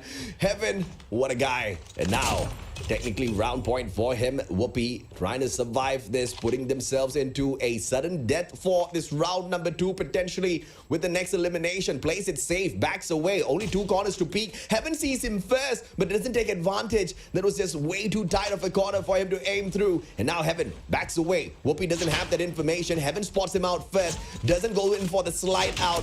Don't hop on out once again, Whoopi. Now, sudden death for round number 2. Let's see if Heaven can wrap things up, or will Whoopi make the comeback of a lifetime in the Snipers Challenge? Evan right now is just waiting for the chance, and Whoopi will need to get a long road to get close and do the same thing. Almost going in for that hit, but missed that chance, just fell off that radar, and Heaven just hits them from the side. And there you have it. Like the first win in here, or the second win coming from Heaven at this point. Now let's see. Let's see as to how they will be able, or Whoopi will be able to turn this around at this game, because it's not looking good for my dinner at this point. Yeah, you are gonna lose in your bet, all right? That's for sure. Heaven's gonna win me this. All right, now here's the thing.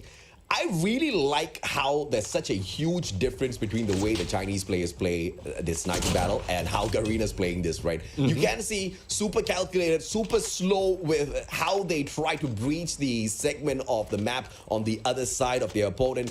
And when it comes to the Chinese players, they're just super aggressive, man. I mean, movements and all, they're just going ham against each other. But Heaven this time around, he wants to play the Chinese style. He moves on up. He finds Whoopi. He nails him down to the ground. It's a 1-1. This is all equal in the rounds as well as the score, as Whoopi now pulls right ahead. Whoopi desperately needs to win this, man. This could be our potential first 3-match best of 3 instead of a 2-0.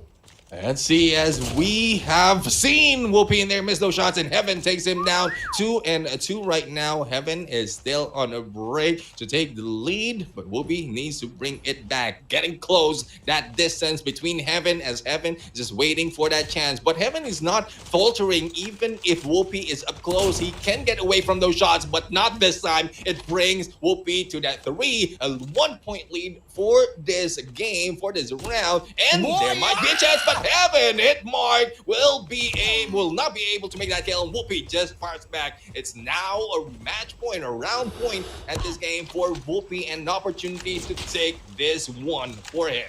Pusangala, this Whoopi, he gets hit marked and he finishes things off. Whoopi, what a comeback! He secures Pine, and now Heaven, they push this into the first 3rd match of the day. Talk about being equal out there on the battlefield. Love these two boys to bits, Neptune. Yeah, I mean, and this is how close and how well we identified them as the best snipers from each of their group. And this is where we were going to find out if they're the best in the MSP region, because it's now tied. And the first time ever, even from earlier that we've seen, first time ever in this 1v1, we are going in for a 1-1 score. Yeah, and you know, I hope and pray. I hope and pray Garena MSP takes a page out of the book of Call of Duty Mobile China's tournament format. Because, you know, this sniper battle is just a teaser before we start CDFI, right? That's going to be our usual MP battle format, etc., group stage going on into the playoffs. But starting things off with a sniper battle. And for all you know, next time around, we might just be able to just do 1v1s with, you know, I guess players like Irfan J, just only SMGs or only secondaries. I don't know. You know, just give these players a little bit more screen time. Let us have a little bit of fun. Let the audience have a little bit of fun as well with your favorite players going out there and doing their thing out there on the battlefield. I think it's just going to bring a whole new face to the Call of Duty mobile scene for the competitive side, right? And now it is that 1-2-1, man. Neptune, we've been asking for this the whole day, and finally we get it, and it is Garena that delivers. Yeah, and there you have it. The best of Garena right here, face to face. They go into Saloon, the square map. Now, we were talking about that they don't want to go into because of how imbalanced it is, but Whoopi misses those shots, but on the 3rd one makes that kill. Yeah, and this is where I don't know how to make that sound, but you know the cowboy sound. Yeah, that's a background sound that's going on in my head right now. Yeah, exactly. And in this fight, that should be the BGM for this battle, man. As smoked up, this is the one and only Heaven, just not able to keep up with Whoopi and his movements. Whoopi's just running away with this time around. Heaven steps on out, but this time pulls one elimination right back to his side and goes into hiding. Whoopi doesn't know he's there. Heaven peeks out and gets the elimination instantaneously. 2-3. Heaven's making his way back. Yeah, Heaven is keeping that distance. That is where the advantage that he's getting against Whoopi. And this map, this saloon, because of how close it is, might have been a potential win for Whoopi if he can move a little bit quicker. But this corner that Heaven is taking is untouchable right now. But there goes Whoopi, goes in for that kill, and it's now a 3-4 right now. Now Whoopi is taking that lead, but quick hit, he got that position, and surprisingly, he was able to finish that off quickly as well. Oh, I mean, fantastic comeback for Whoopi. And this, once again, is what I was talking about when it comes to Whoopi winding up late. And a lot of people always have this problem. Oh, Whoopi's overrated. Oh, Whoopi is this. Oh, Whoopi is that. Let the boy do his thing, man. I mean, this guy is just full of skill. But Heaven hasn't been able to make a comeback just yet ever since Whoopi stepped his gameplay up and once again gets punished. I mean, that's what happens when you keep popping your head up and down. You know the game where you find like some fun fest. You've got like those frogs or whatever animals popping up and down. You got your little hammer. Yeah, whack-a-mole. That's what it's called. And I also happen to remember the BGM. That was the music I was thinking in my head. This time, you were talking about Whoopi leveling up, and one thing that is so funny about that in my head is when you mentioned Whoopi moving up, he was literally moving up this kind of level. And, I'm talking about level in game, not level of gameplay. But there you have it. Whoopi got this win, and Saloon is a place where Whoopi will be popping off. Yeah, man. And you know, the best play by Whoopi. I mean, first of all, shut up, Neptune. I know I owe you dinner. Second of all, to everybody that just lost their confidence in Whoopi, man. You know, saying that this guy is overrated and, you know, he basically sucks, right? See why you don't run your mouth so quickly? You gotta give him some time. And it's not just in the sniper battle, right? Every single time we've seen him in any tournaments whatsoever, Whoopi always winds up late. Remember when he started his, I believe, group stage yesterday, where at the start of the match, he was at 2 eliminations. Everybody else left him in the dust. He was the final fragger. He was the last fragger. And then when we came back, he was that #1 guy in the match. That's exactly what I'm talking about, right? That's the kind of quality this boy has.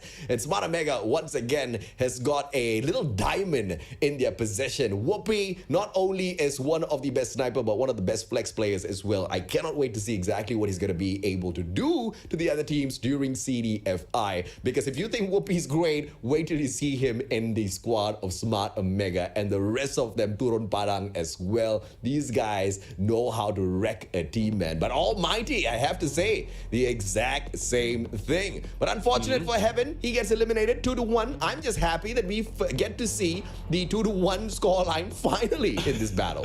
Yeah, the time got a little bit extended. I mean, I guess we were on time on that match number 4 because of how it ended up. But we'll have to find out because this time, like once we go in on the semi-finals, it's more of a best against the best, and this is more of like a better challenge for Whoopi because he is one out of this 3 China region players out here, though he will not be starting it off early, but he also had a chance to study how the gameplay of Sai Roxy on that first match before he go in for that battle later on against Niluo. But I guess Niluo is a bigger challenge for Whoopi at this point compared to those moving in match number 5.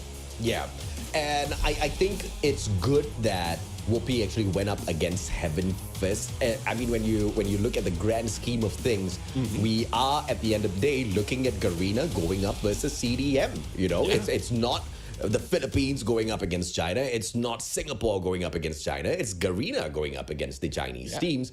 And we have one of the best representatives. So at the very least, we've got Whoopi leading the fray.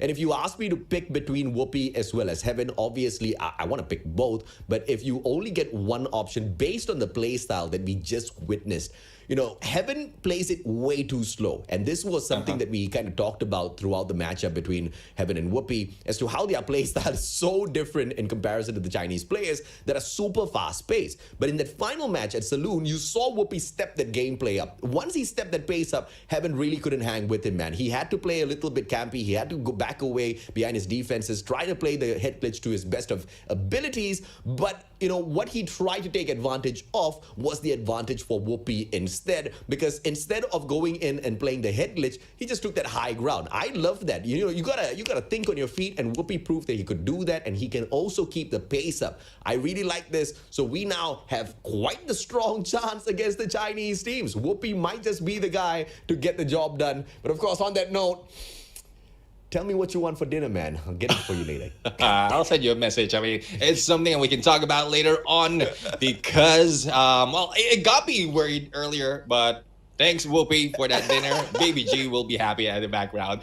But anyways, on that note, we just ended the first set from the quarterfinals. We're heading into semifinals later on. 4 players out here proving who is the best in snipers. I am Neptune the Gemma Garcia. Together with me is Mustachio AJ. We'll be right back after the break.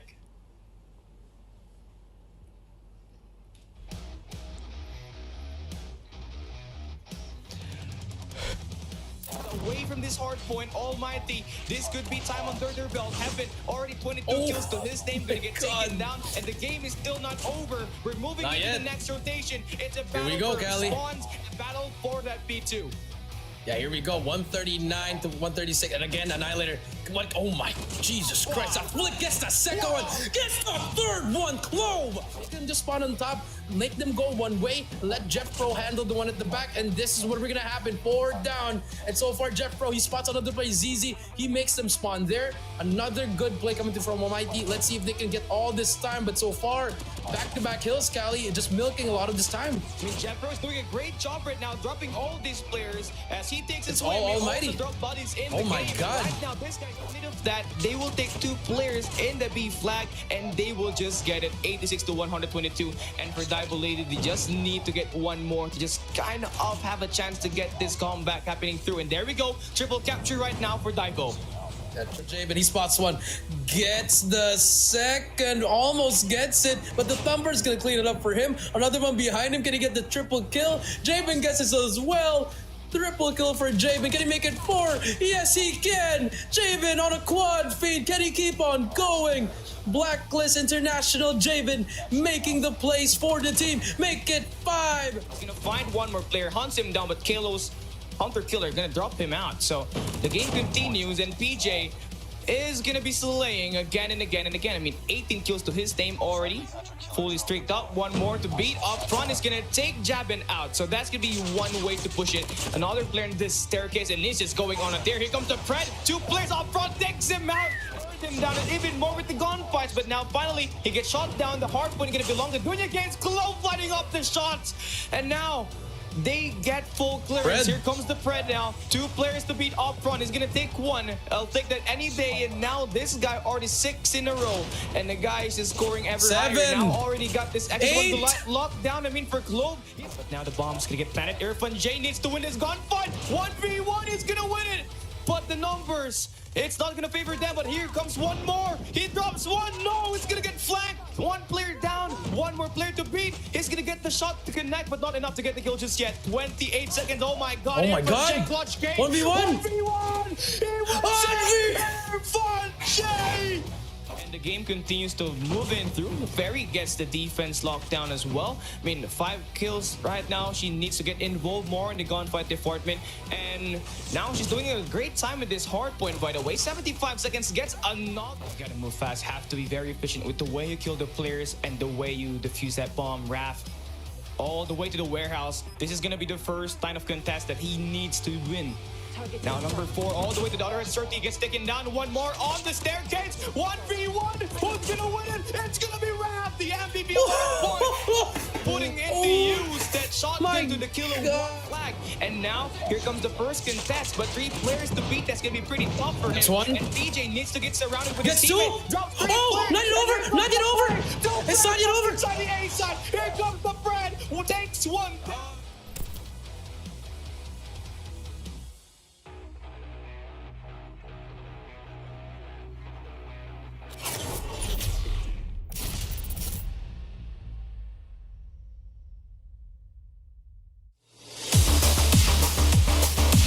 Anyone, and you're gonna stand a good chance. And that same exact thing works for the side of WDC free slot as well. But the first engagement here takes out a Naren from the side of WDC, Ding with a head drop, but that was not easy. Played the head glitch to perfection. Good see, bad bounce on the nade, and one can sneak away the majority of points from this B1. And an early rotation into B2, where gunfights have to be won back to back. Jeff Bro steps up for the team. Indonesia Pride on the side of Almighty as well. Lion City representing Jeff Bro this time round gets that single slay, but he was Actually trying to do. The number 1 C1 is actually trying to place gunfights there at the back. They open this B control point right in time. A huge double there for C1. They're getting one more against FTX and now lining it up. Little thing, Black was on fire. With C1 making the plays. That information, that's not in the desk yet. There goes Takeoff. Zen brings it to a 1v1. Crazy stuff out there on the battlefield. 1v1 now. Zen really needs to win this out for his team. Got a KSP in hand. Rotates around towards the basketball court. And I feel like that's the perfect one. And I'm not quite sure what's happening to Small Naked right now. Positioning, they are losing most of the gunfights at this point. It's a 4v2. Cheek on the far angle. 1 KSP uses C1 gets a double. Cheek drops him, and now it's a 1v1. Cheek versus Jamin. Jamin with the opportunity slays him out. 16 seconds to go. Blacklist International Ultimate wraps up this SMD. Yeah, what WDC was waiting for. They were waiting to activate all of their operators, and they go in for a full investment this time round. WDC, can they turn things around? Qatar with a double kill. Can he get the third one? Goes in for the pop. Close range combat. Manages to get the slay. They're all equal with the numbers out there. Blacklist Ultimate, can they survive? In the But as we can see right now, 16 seconds stop, not so much on the life being turned over by Duke. Oh, but Dunia Games now showing some signs of life within this hard point, not once but twice now. Early on with the XS1 Goliath, this time with the KSP. The guy goes half against Almighty, but Almighty manages to find the break of that hill towards the final few seconds. But still replaced here by Rage. He sneaks away the scrap point, and now Almighty have to find that sustenance within the first hard point. We talked about how Whoopi was just a little slow earlier on, but now 8 kills back. Because obviously that's going to be the first spot Almighty runs in for. Yeah, that is the advantage that we can take to get all the life that they need to take it. 5-24. The game of the numbers. Not really stacking up well for the side of ABC here. They've got it at 1 quadrant ripped away by Blackest Ultimate. And Reeves just on fire right now.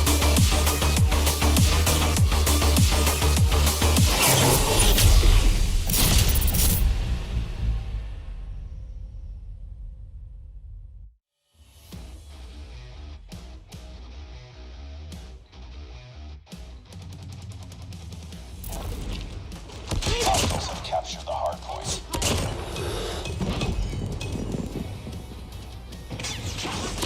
Sino sudah mulai coba buat dipersiapkan untuk ditembak dan udah melawan 2 versus 1 bahkan 3 orang sekaligus. One shot sangat luar biasa dari serangan Casey dan akhirnya berhasil juga. 40 seconds, and so far that's what they're doing.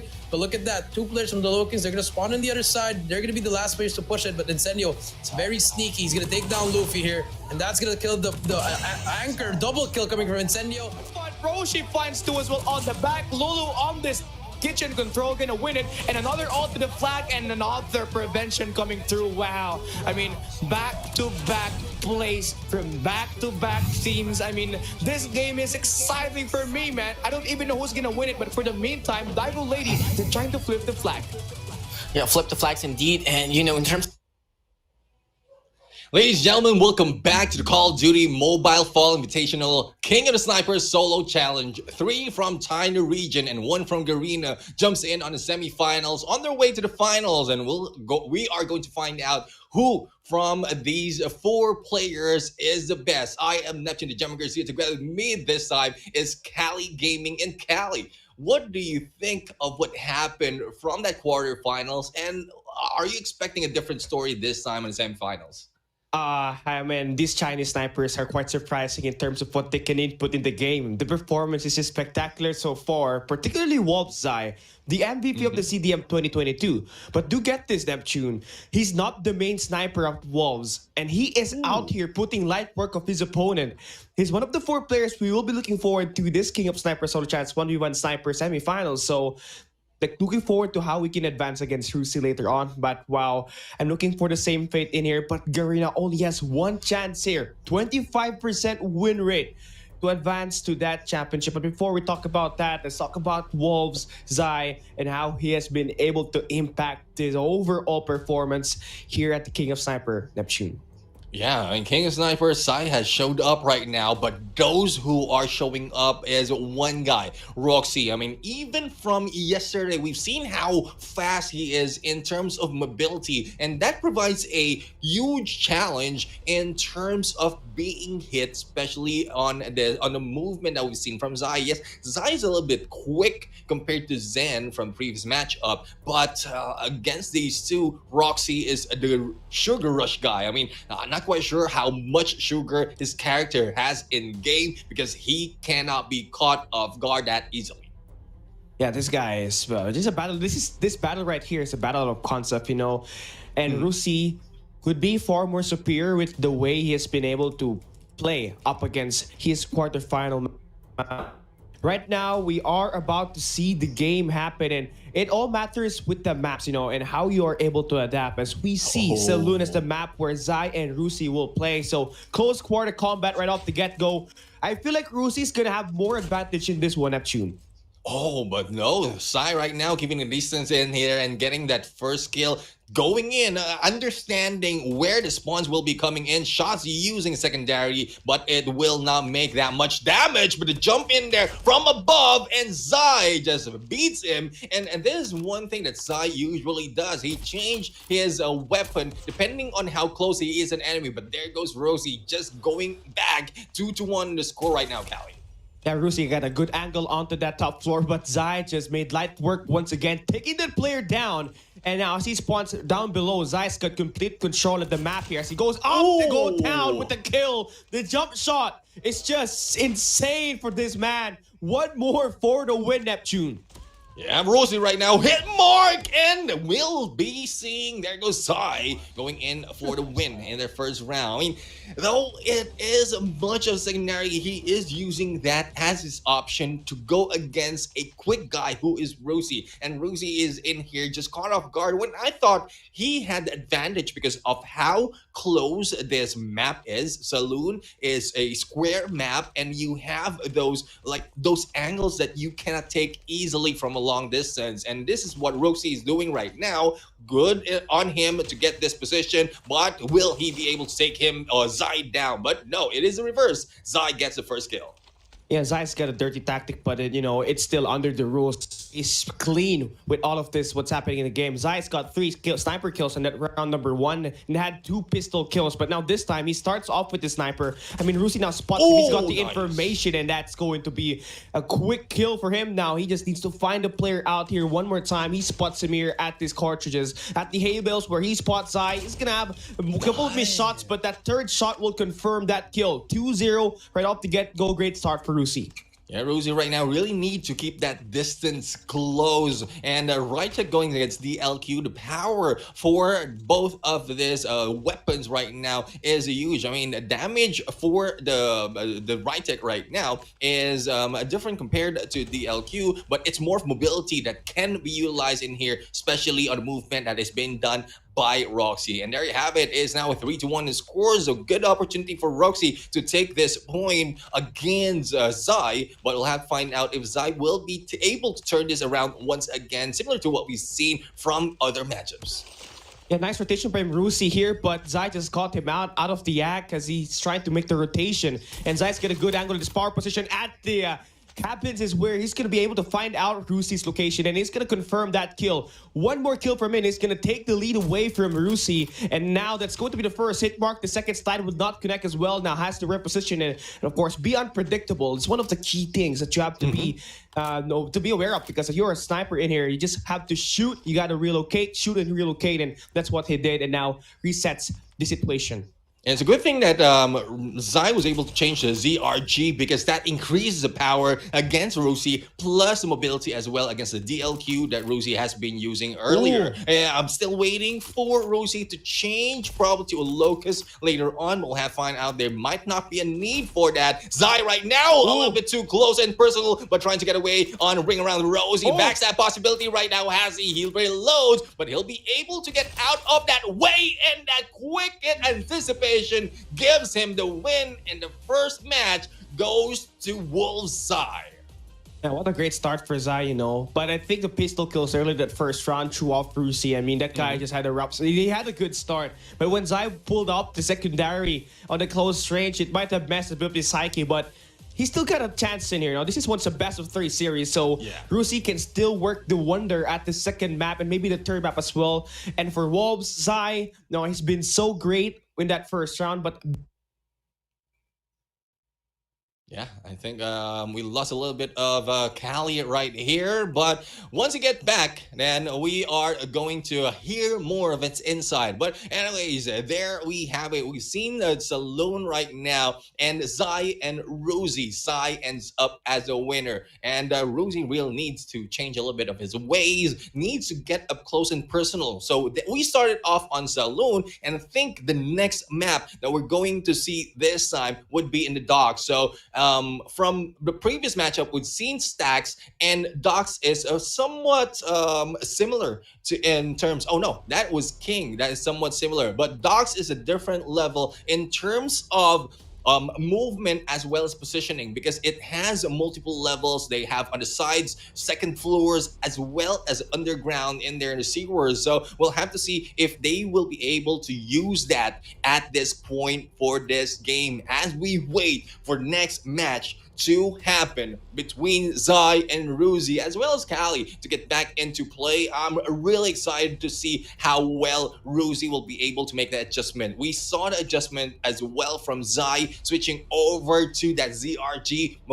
power and damage has increased for him, as well as mobility compared to what we've seen from the movement that he has on the first part of that game. But there we have it. Docks right now is map, and Zai and Rusi still goes in for that battle. Who will take the next point? We'll have to find out. And there we have it. Rusi gets the first kill in here from a distance. Anticipation of the spawns that quickly. But Rusi goes in for that second kill once again. And Zai right now is outplayed at this point. Zai trying to go and take that advantage. And with the third shot, finally, it's Rusi in that dance. Rusi right now needs to be a little bit more quicker into the battle. Going in for that peek from the window onto the other side. Gets that third kill. It's now 3-1 onto the points and getting a hit mark in there against Zai. This might be a fail for him, but moving up close. There goes the pistol once again. Zai heats them down 3-2 in favor of Rusi, but it might be a quick turnaround as Zai has just waited for him in there onto that window. 3-on-3. And this is putting a lot of pressure for Rusi right now, but not so much that he will be slowing down. He will be moving in quicker in there and putting this distance, like reducing the distance between Zai is one of the factors that he needs to do. Seeing one shoulder, going for the hit mark, only a few HP, and the wall bag gives him a win. It is now a 1-0 for this map in favor of Rusi, and the potential for Rusi to take this 1 point, bringing it to that third map. But as we can see right now, Zai is getting ready as well as heated up in this battle.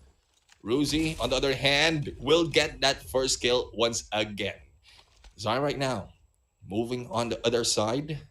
There goes the dance, there goes the slide, but no hit just yet, and boxes will be able to give him that cover. Ruzi opportunity for that kill, but Zai is moving a little bit quicker compared to what we've seen earlier in this game, moving in sewers right now for a little bit of cover as he goes in for that reload. And onto the second floor, footsteps might be heard right here by Zai. Ruzi is just waiting, anticipating the movement. Hit mark once again, but there goes the second, and there goes the kill. It's now a 2-0 in favor of Ruzi. It's more of understanding the spawns as well as anticipating what will be happening at this point. And Ruzi missing the shot, being shot first, but hit mark will not do. Zai will be able to make that kill. It's now a 2-1, and let's see if Zai will be able to balance it off. Zai right now, missing those shots. Slide onto the side as Ruzi gets away. Zai right now, still looking in towards the window, the other side of those stairs, as Ruzi is already moving a little bit too quick right now. Need a little bit reload, grabbing in onto that nade for a little bit more of that mobility. Missing that opportunity, but getting the distance close once again. And like Ruzi is trying to catch up and putting the distance between them, but Zai is just running away. It's just a game of tag right now, and this is not a good position for Ruzi because this is where he has been taken down, and there you have it. Zai was able to take advantage of that heady once again. It's now a 2-on-2, and Zai playing it a little bit smarter at this point. Ruzi will be moving in. There goes the hit. No waiting this time. He gets that lead and anticipating the spawns from the other side, but it is on the right-hand side that he didn't look into. Ruzi might be surprised at this point once he takes a peek and Zai sees him, but he's just moving left and right now, sliding back and forth, sees him, and Zai takes him down. And it is now 3-on-3 once again. Hit mark coming from Zai, going in for that anticipation. No waiting at this point, but Ruzi is now going for that rush. He is waiting for that game to be ended. And Zai is just sticking to his game plan. I mean, good game plan coming from Zai right now. He just goes into the boxes, gets that heady, takes advantage of that as Ruzi will be moving left to right in there. And I think Ruzi is trying to anticipate that movement as well. But Zai got the smart on him and did not move to the boxes. Takes that kill, takes that win. And there goes the second point. It goes to Zai this time, balancing it off on a 1-on-1. It's getting a little too exciting this time as we are seeing both of these players take a point, but Ruzi is in trouble because so far it is Zai in the lead. Going in onto the third round for this map, Zai will be taking this corner once again, keeping distance, checking the under the van for a little bit of cover. There goes it. Zai goes in for that kill against Ruzi, and 1 point advantage already. Let's see on what Ruzi can do. Going in from across, and there goes Ruzi. Hit mark by Zai, and Ruzi takes him down. It is now a 1-1. The scores. Ruzi still trying to catch up, but a good hit in there as Ruzi will be falling off. Now, a corner will be taken by Zai right here, and this is where Roxy will be moving in. So Kali has a drop off, and we will be hearing the voice of the one and only Mustachio AJ. Yeah, sorry for the solo carry, brother. Roxy, beautiful snipe onto Zai, and Roxy has been dominating this matchup for quite a little bit now, but Zai still has quite the bit of opportunity. One too many hit marks. A lot of people are quite sensitive about Zai whipping out that pistol. I mean, whatever works, bro. As long as you get the elimination, you move on forward. Yes, indeed. I mean, it's part of the weaponry that he has right now, and like it's more of a smarts that he can use and switch on secondary, especially with the movement that we were seeing from Roxy right here. But this time, still stuck into that corner. This is where Roxy is being thrown off by Zai. The anticipation, as well as using that heady to his advantage, and I think Roxy needs to be smarter not to fall for that trap, AJ. Yeah, absolutely. Now, Zai, 9 eliminations so far. Spots Roxy's head. Roxy, as quickly as he appears, he disappears. And he doesn't take any chances whatsoever. One shot can put Roxy in a slightly better position as Zai now is trying to make his way back.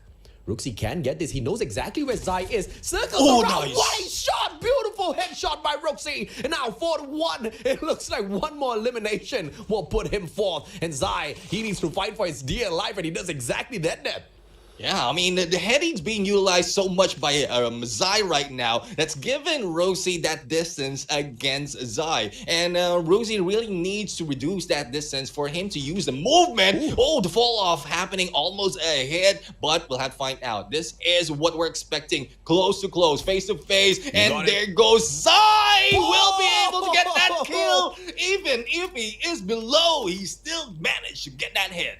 I mean, I'm loving how these Chinese players fly up in the air and they annihilate each other. But Roxy, I mean, this was a prediction earlier on from us as to how Roxy's movement's probably going to allow him to dominate Zai. We were a little bit more in love with his game style as opposed to Zai, who prefers to play it more like Heaven, right? He chooses his angles, he locks them down, and people say that, you know, that's... You are afraid. Oh, you are chicken. You're scared. No, brother. You're just playing safe. You know, what's the worst thing that you can do when you go up against a sniper? Run out in the open. That's the worst thing that you can do. So, you know, absolutely love the strategy played both by Heaven and Zai.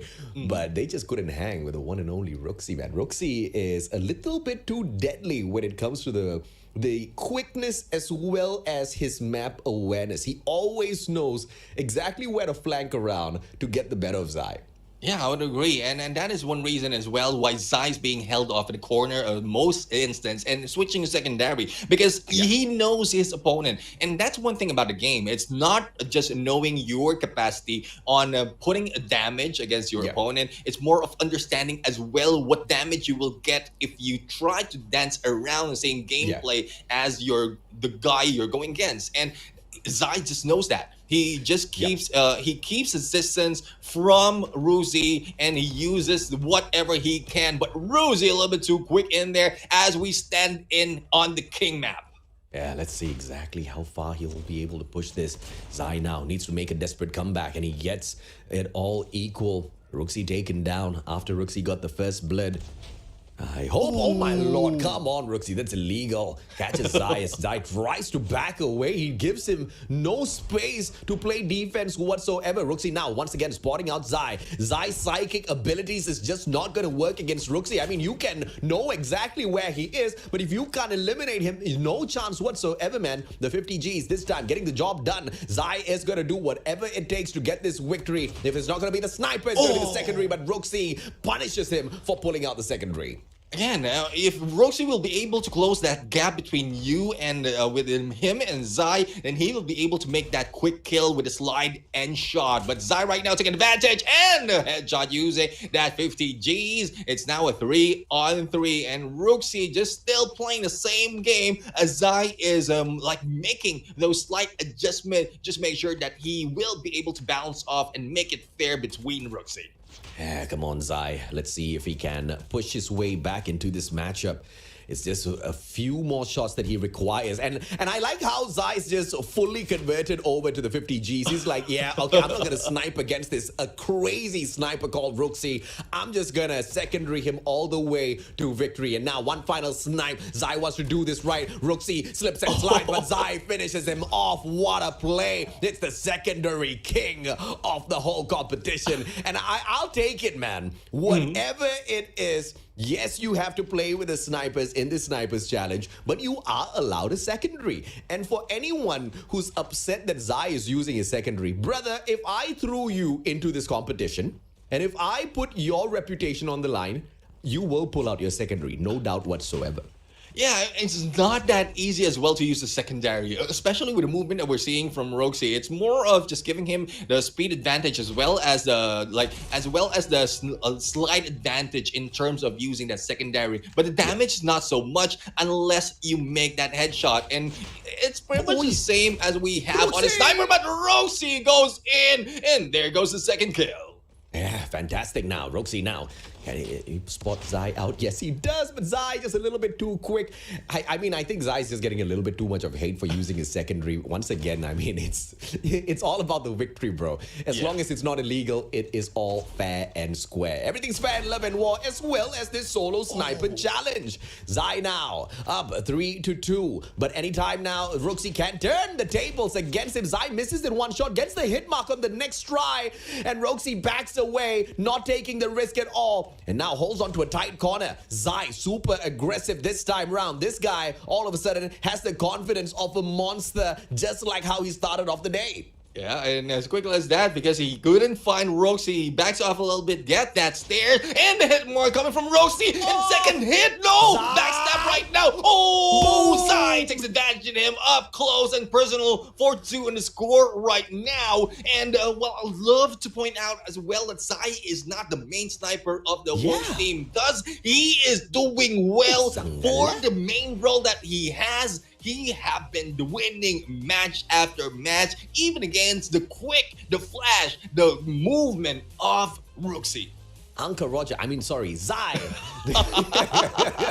Make some fried rice. He is so proud of himself, and he deserves to be proud because Roxy is an insane sniper, one of the best players out there as far as it comes to the movements and accuracy, game awareness, map awareness and game sense. He's got it all. But Zai, and you know, just when you expected Zai to falter because his playstyle is more like heaven, and you know, we kind of saw exactly what happens when you have that playstyle and you go up against a player like Whoopi, and you know, Whoopi in this case was Roxy. Roxy should have been able to get the win, but Zai, he went to his clutch moment when he pulled out that secondary. The 50 Gs was his lifesaver, and it sure as hell saved his life from Roxy, and he moves on to the grand finals. Yeah, I mean, this proves to show that movement isn't everything. It's more of your adaptability as well as smarts to go and change your ways depending on your opponent. And that is what Zai is doing right now as we end match number 5. We are this time going in against, I would say this is already king versus king. Because like match 6 is Whoopi, the sniper from the Philippines or from the Garena region right now, who is the only one representing Garena, going against a Niluo who has topped the previous day of this King of Sniper solo challenge. So it's more of a huge challenge for Whoopi at this point, and we'll have to find out if he can adjust his movement a little bit more to go and battle it against Niluo. Yeah, fun fact, and this is all thanks to the one and only Tojun Hui, aka Incendio, aka Insandio. He dropped me a quick chat and he told me that Niluo has got his name spelled backwards. So this guy is actually, his name is O-Ling. So O-U-L-I-N-G. So I think we're gonna start calling him O-Ling because Niluo kind of makes my feet kind of what's that word in English? I don't know what's the word in English, but in Bahasa you call it nilu, you know, when you kind of scrape your nails against the blackboard. Oh, really? Nilu? Yeah, Nilu. Oh, my lord. I tell you, man, Bahasa and Tagalog is just too intertwined. But you know, the boys from Malaysia and Philippines are always fighting as to who's better than each other. But we are so close. We are almost like family. Yeah, I mean, like similarities in appearance and wordings, like in language. But there you have it. I mean, we are going to start calling him O-Ling. But fun fact as well, in the Philippines, O-Ling is charcoal. So, yeah. So it will apply in this case. Yeah, it will be but weird. He might burn. Oh, right? Yeah, possibly. if Whoopi will be fired up this time. And he will be burning unless he works like a charcoal and burned up a little or heated up a little bit more. So a lot of analogies Yeah. right there. And for those of you Filipinos fans out there listening, if we call out Oling, I'm not talking about charcoal, I'm talking about Nilu right here, who has his name in reverse. So a little bit of precaution out there for the fans.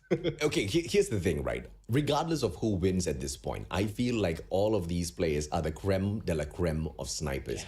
And I think Zai has to be the one that we give the most praise to because, like you've pointed out, he is not the main sniper of the team. But here he is, going up against the best of snipers and really not breaking a sweat at all. Once in a while, once in a rare while, you see him flash a tiny little smile, right? He doesn't want to get overconfident. Love the attitude of this boy. Yeah, I mean, once he get that win, he shows smile and then gets back. Gets back. Yeah, he don't want to be overconfident. He don't want to like celebrate that early because it's still a lot of challenge. It's just semifinals right here, and later on, once he finds out who is going to win this next match, then that is where he will get a little bit more serious. And after that, if just in case, if he gets the title of King of Snipers, that's where he can smile all the way. Well, we are moving on to match number 6. And it looks like it's going to be the one and only Oling taking on the best sniper in the Philippines. Now, officially, Whoopi is the best sniper in the Philippines because the Philippines did have representation here. And the Philippines did have one guy from the Philippines make it all the way through to this stage. That is the one and only Whoopi. So let's see if or not he can make it to the end as well. And you know, one of the other questions, once again, shining a little bit of light on the battle between Whoopi and Heaven, we have been wondering, who's the better sniper? Who is the better sniper? Who's the freaking better sniper? For the longest of time, we now know exactly who it is. It's my long-lost son, the one and only NRX Whoopi. Yeah, and everyone there will get an Ovia for Whoopi being the best sniper. And I mean, it has been fair as well because both of them has been being on the chair. So no gaming bed the buff from Whoopi right here, but this is where we find out of Oling as well as Whoopi who is the best. Hit mark has been done and damage as well against Whoopi, but Whoopi was able to survive and not get knocked down just yet. Yeah, Oling spotting out the right angles. Whoopi, on the other hand, too slippery. Repositions. Oling just has got an eye on him at all times. Once again, spots his back. Whoopi repositions. So does Oling. And neither player, and I really like how Oling has changed his play style to match up against Whoopi, right? Not getting super aggressive, not getting in his face, not, slipping and sliding all that too much. Just repositioning, trying to wait for Whoopi to make that big, oh my lord! Whoopi, how did he get that headshot? Sees Oling's head poking out just like how he saw Heaven's head earlier on, smashes him for the first blood. We'll be getting in a little bit of elevation to see more of Oling. And there goes it. Oling goes in and gets back a point. Now, Oling right now moving inside this salon. But Whoopi will get advantage of that elevation once again. And there's one thing about Whoopi. He's taking that height advantage because the spawns will give a usual eye level initial cross before you go in for that look around. And that is what Whoopi is doing right now, making his point lead 2-2. It's now this round point before he gets that one. Yeah, Whoopi now, super slow in terms of approach. Accesses the house of Oling, and he takes him out with a headshot. Can I get it? Oh yeah! In the comment section, this guy's on fire. Definitely on fire, firing up this time, but Oling he might be able to change his ways right now as well as change how he is going to play. That is one thing that we're going to find out right now, especially with how he's seen the second game in here from this guy. Oling right here being taken down by Whoopi and taking that second floor. Now Oling right now might take this advantage on this side. He will have to see. There goes Whoopi once again, and it brings them to a 2-0. And I love how Whoopi is taking that position where the opponent has dropped so that he will not be caught off guard. But Guys, for those of you in here, I talk about drop. AJ will be dropping for a bit, and Callie will be joining us back again as we step into the game in Saloon. Oh yeah, here we go. Thank you so much for that setup, Neptune. And well, Whoopi has just been popping off right now. Sorry for the way they got EMP system, but hey, it's been so good for Whoopi right now. You know, he's been owning this game, and there it is. Game set and done. Map number 1. What a fast game we have in here. Yeah, I mean, a lot of comments of, oh yeah, but a lot more. Can we get an oh yeah for this guy? 1 point goes for Smart Omega Whoopi, but Oling is a good challenge for him, as we mentioned earlier, because of the smarts that he has been taking. And Saloon is more of favorable of Whoopi's movement. But as we go in onto the next map, it is Docks right now, and we've seen how the previous gameplay coming from Roxy and Zai, it was taken advantage by Zai at that point, and Zai's gameplay is pretty much same as Oling. So we'll see who will take that point at this map. Yeah, I mean, Niluo screams out Dragon vibes. I've never seen any player so explosive like him. He had several instances yesterday where he eliminated 5 players in just 30 seconds. Just today, we saw how fast Niluo or Uling finished his series against Moutsy. I mean, this guy means business, but up against Whoopi, who has faced a lot of adversity all throughout the series, has managed to come up on top and take map number 1. And now we are going to see the Ducks here this time around as the battleground for Uling and Whoopi. And again, the chat just screams, oh yeah, for Whoopi, Neptune. Yeah, I mean, they should, because they are in here cheering for the best sniper in the Philippines, and I would say in Garena at this moment, because he is the only representative going against China at this point. Oling will be taking that peak, and Whoopi is taking the move, the tactics that we've seen from Sai earlier on, taking that heady, but up close and personal. That goes for the kill, and oh yeah, 1 point goes for this guy. Almost another oh yeah there for Whoopi, as he almost converted that second shot, but now the crossbar comes through, and Niluo wins that gunfight. 1v1. It is what it is for both of these two teams and both of these two players. And as they try to come around, you see the Docks.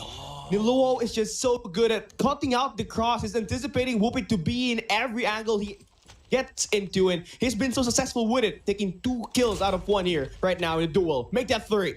Yeah, I mean, he just gets for that anticipation gameplay, understand where the spawns will be happening, but this time Whoopi was able to take advantage of his position on that second floor. Oling right now moving in, seeing sides, hit mark all around, but switching a secondary will try to finishing him off, but the distance is getting close, and the recovery is not that fast. Whoopi was able to survive, and kill, bringing it on a 3-3.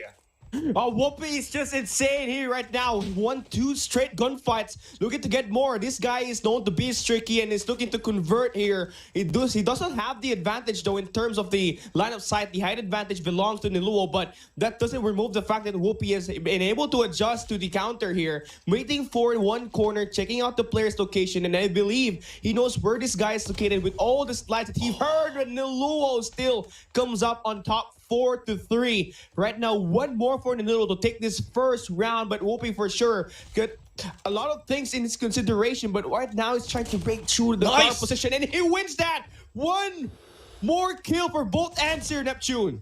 Oh, quick turnaround in there by Oling, taking that 1 point. But I love the movement that Whoopi did in that stairs. Anticipating, like, the anticipation of Oling was for him to move outside of the stairs, and then, like, Whoopi just moves back, slides through the stairs, get that kill. But unfortunately for him, for the spawn, it was anticipated as well by Oling. Thus, the point goes to China this time. Oling goes in for that first kill, and we'll have find out how Whoopi responds to this challenge. Yeah, Oling right now is so explosive, you know, he's been able to take that round number 1 and the momentum is on his side, but talk about how Whoopi now has gained control of the situation. He's got the top floor control and Oling is just wandering right around the bottom. And this should be free kill for Whoopi, but Oling, the prediction, the game since he's just on and now he's trying to take over by taking the second floor control, and this has been the same thing that we've had in that first round, and Whoopi has to adapt to the situation. He needs to find a counter against Oling, who's been crushing the game so far.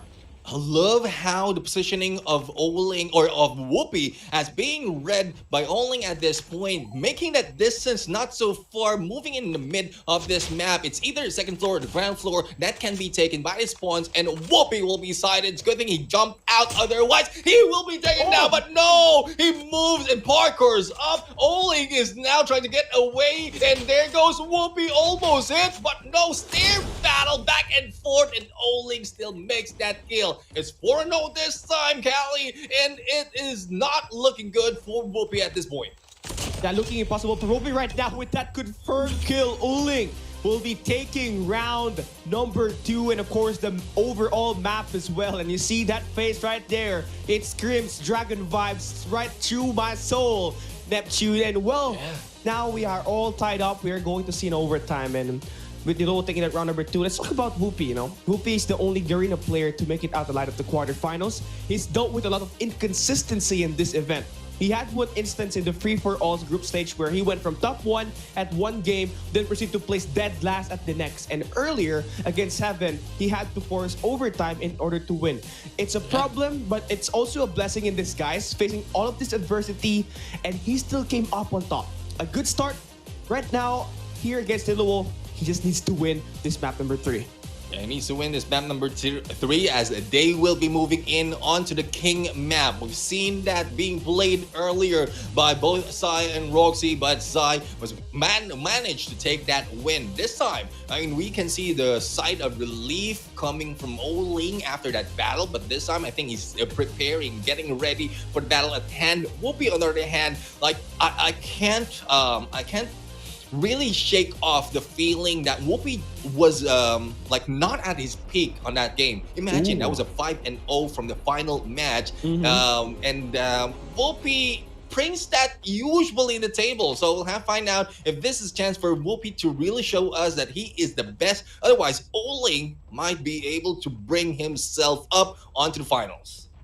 Yeah, right now this is to decide who will be facing Zai on the next stage of the competition. And Niluo deals the first blood. Right now, he is going to get that double as well. Whoopi is struggling to get that mid-map control, and Niluo just continues to dominate. Right now, Whoopi has to defuse the situation with a kill. And this could be useful, but Niluo is just too strong. Kill after kill after kill. The anticipation of that movement will be done by Oling, and Whoopi this time was able to get back 1 point. But what can he do? There goes a second and bring it 2-3. 1 more point for him to bounce it off in 3-on-3. And there goes aggressiveness of Whoopi at this point. As quickly as that, fairing it off. 3 points already, making that 4. And this might be it. 1 point will be going for Whoopi if he makes this one, and he sees it already, but Oling was able to hide out and move on the other side. Here we have it, Callie. We'll see if he'll be able to take this point again. Whoopi having the chance to end this first round with the kill! Can it get? Oh yeah, for Whoopi! Oh yeah! Oh my god. I mean, I love how Whoopi is still calm, even of how the aggressiveness from Oling has been put into play. I mean, he has been calm in there. Even if he was down 3 points earlier on, he managed to understand the positioning that Oling has been taken and then use that to his favor and put the distance in between a little bit less for Oling to anticipate his next move. Thus, it's just 1-5 as quickly as that, and Oling is now, and like Whoopi is now in a chance to overtake Oling unless Oling will be able to make this point this time and another more later on. I mean, looking at the screen of Oling right there, he has his phone at the fan, so they're at the current lobby, so we might have a reset of the game itself. Just looking at what just happened between these two, but wow, the resilience by both ends. Niluo starts off with a good 3-piece, then Whoopi came out with a 5 in a row to end the first round, and we had to go in and replay the map. That's how amazing Whoopi just did it out there in the battlefield, Neptune. Yeah, I mean, and that's one thing about Smart Omega and Whoopi. Like, let's talk about Whoopi and Smart Omega because at some point we know or we've seen them lose some of the matches, some maps, and certain tournaments, but they managed to come back up. This might be the similar story that we've seen for Whoopi this time, but he is just representing, like he is representing Arena, but this time playing by himself. So no, not so much of backup. The tactics will be up to him as well as reading the opponent as quickly as that. He needs to make those adjustments and make those quick movement as well against Ole. But we'll have to find out how will this progress later on. It gets me very excited because of what these two players are showing right now. Oh yeah, exactly. You know, the King of Sniper Solo Challenge sees 5 players from CDM and 3 players from Green advancing in this final day. Then now we only have 1 Garena player and the rest are all from CDM or in the China region. Now this begs the question, you know, is the 5-finger claw setup far more superior than the 4-finger claw? Because right now, what we are currently seeing, the 5-finger claw is just leveled. You know, it's the same level on the 4-finger claw setup that Whoopi has, and you know, it's just been a crushing game in here. I think it will all go down to the map familiarity. But just looking at the King map itself in here, I mean, you know, Niluo had a great start, then somehow out of nowhere, the Whoopi just popped off, and I believe we're gonna be right back at it. You know, we're going to get into a reset, and let's see who's gonna take this one. You know, I am gonna put you on the spot here, Neptune. Who's gonna take this game? Oh my god! I mean. I'm still cheering on for Whoopi at this point. All right. Because a lot of the stakes, especially for Green region, and we really want to show up. But Oling in there just putting that nail in the coffin for that first shot. But we'll have to find out how Whoopi will be able to adapt on the movement. And Oling is just being careful at this point, Callie. He's very smart, you know. He struggled in the mid-map battle against Whoopi earlier, so now he's sticking to the corners right now on the bottom side of the mini-map.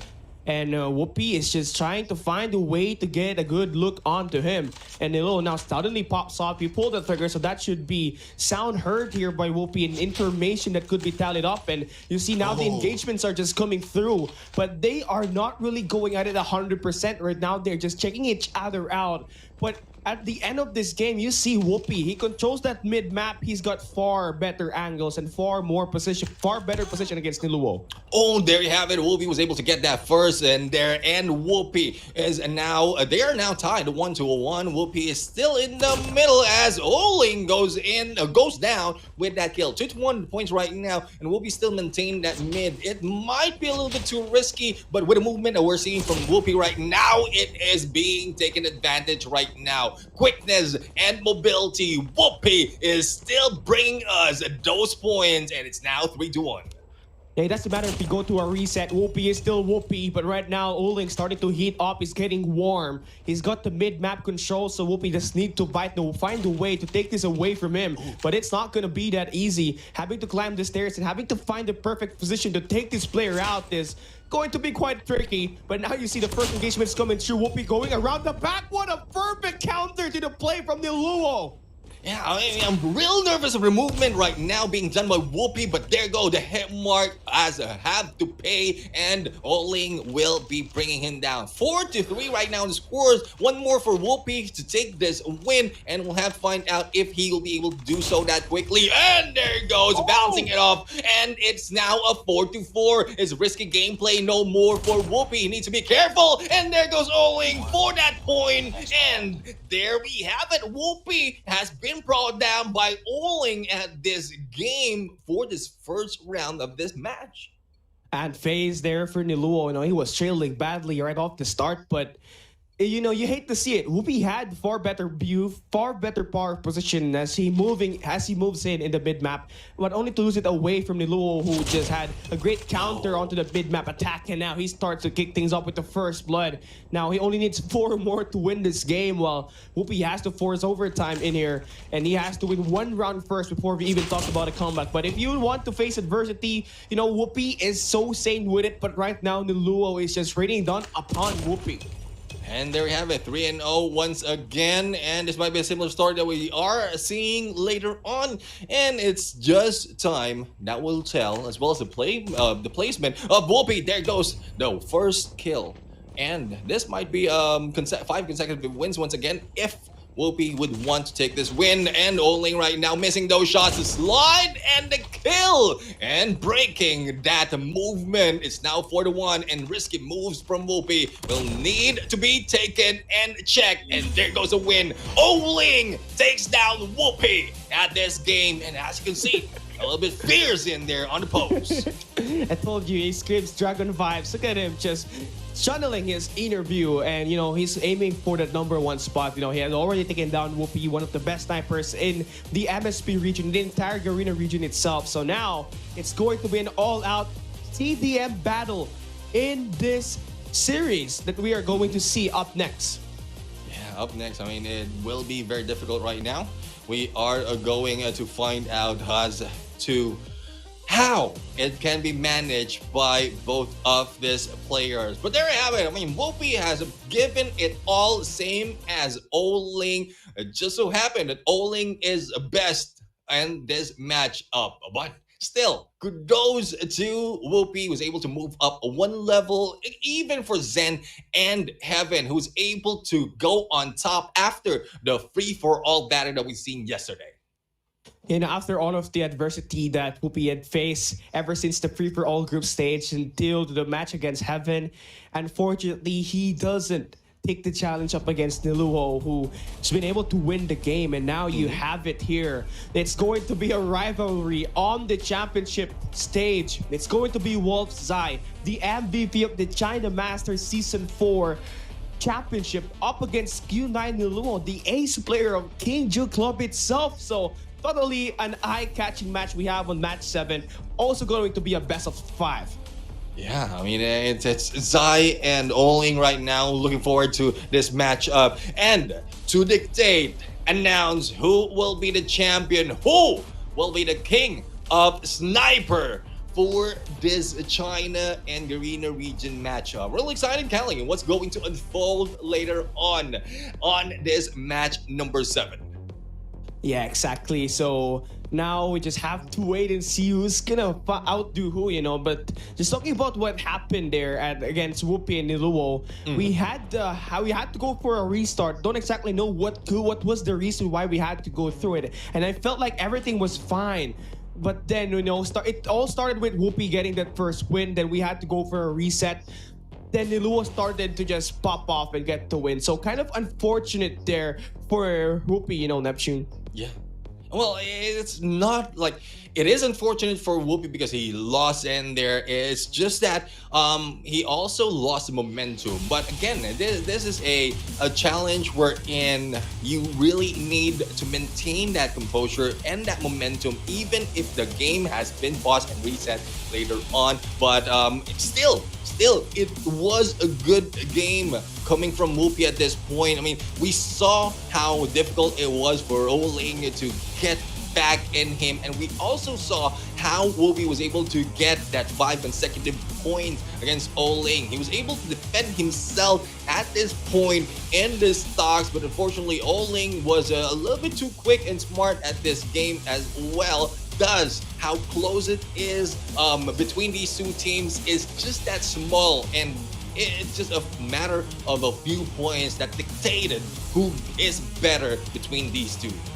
Yeah, Whoopi had its fair share of counters against Niluo, but just talking about the map itself, Niluo had engaged Whoopi in just several ways, and of course had a good counter in how to play the mid map. The first thing that he did is actually stay on the side at the bottom end of the minimap and the top side of the minimap to kind of remove Whoopi, who is on that mid map. So that's one of the key strats that he did. Then once he get the elimination, he went in at the mid map, then just took control of the game, and Whoopi just had no answer. So a great study there for Niluo. Mid game adjustment won him the game. Yeah, I mean that's one thing, and it also comes to the point that AJ mentioned earlier. Like Whoopi, though he has been playing earlier, but he still needs some time to read off the tactics of the opponent, and he was able to do that once he was in the middle of that map. Once he was taken out of that position, he was just waiting for the best opportunity for him to get back. And because of how Oling has been anticipating the movement and as well as the spawns of Whoopi, he cannot get back into that prime position, into that prime location. Thus, the advantage is gearing towards Oling as well as the smarts on how he can read off the movement of Whoopi from that on. Yeah, exactly. And it really, Garena will have to exit here at this King of Sniper solo challenge, which will be Yep. as the only player to advance on the semifinals. But then again, kudos to these players. The Garena players didn't really have any chance to play with this events like this. So, I mean, they're able to put up a great fight, but CDM players are just on another level. And with all that said, once again, this is Cali Gaming down here with Neptune the Gentleman Gaming. Coming right up next is going to be the finals of this event. It's going to be Niluo and Zai. Live and exclusive here at Green Call of Duty Mobile. We'll be right back. So the winning edge here, Diablo Ladies is still... Now YH trying to make the play here over that tank. It's going to be one player. That's going to be number 3. Whoopi will get tagged up. Fortune will not hit that step as well. Doesn't have a thumper, but gets a collateral. Sedikit tapi masih dari Bingo. Gas biar Fore kembali berjalan Togepi. Effort tumbang juga. Triple kill dari Bingo. Langsung men-strike di sini. Togepi numpang lalu ditumbangkan. Apakah jadi kelima? Nampaknya tidak karena dicolong sama temennya. Jadi assist doang nggak dapat kill. Tapi nggak salah karena Smoky juga dapat kuat kill ya. Jadi paling tidak sekarang dari kedua pemain dari Semnan udah dapat kill streak dan sekarang tabungan mereka udah menyala semua squad itu udah nyala. Jadi menjadi satu buah modal yang bagus untuk nanti menuju ke RP berikutnya. Iya, ini Bingo sendiri bakal langsung memutuskan pertemanan nggak sih sama saja sekitaran 5 detik lagi kita bakalan melihat poin kebuka untuk tim Galaxy Chaos di mana mereka hanya mendapatkan 26 poin sudah bisa menutup gamenya dan akhirnya leading point kali ini berada di mereka. Trickster takes the double kill. Messi berhasil take down Taito ada berada di bagian posisi mana dan bahkan pintu masuk mereka ditutup. Entrance sebelah kirinya Prada berhasil di take down dan this is gonna be double kill. A bit more influence and they're gonna get this, but Heaven 3 in a row, can we see 4? But 1v1 high ground contest and he wins it. One more at the bat and one more at the bottom and he gets another. So now this guy's 5 in a row. Yeah. And now WDC free slot just getting this hill, but there's gonna be a player that pushes up and Dolphin shuts him down. Dolphin shuts him down, and this guy, Dolphin, you can really count him to just put on the play. This guy just reading everybody that's going to be in for the contest. He's got 19 already. One more for the cluster strike, and this should be enough time for him. And here you go, he's going to use that Fred, and that should be it. Hunter killer drone inbound. Hostile hunter killer drone inbound.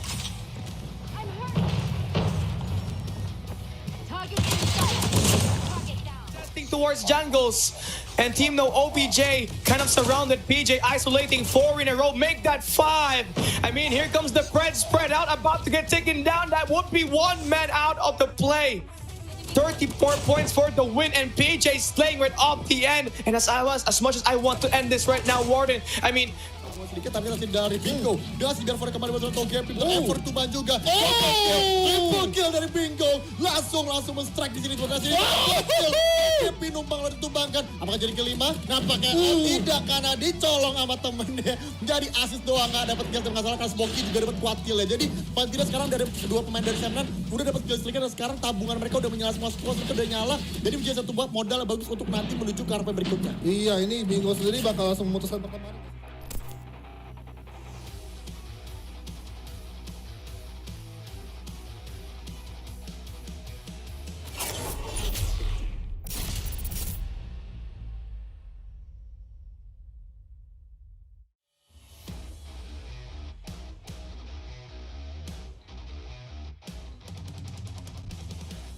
away from this hard point, Almighty. This could be time under their belt. Heaven already 22 kills to his name, gonna get taken down, and the game is still not over. We're moving Not into yet. the next rotation. It's a battle we go, for Callie. spawns, a battle for that B2.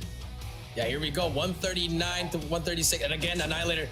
What? Oh my Jesus Christ. Flip gets the second one. Gets the third one. Clove. They can just spawn on top.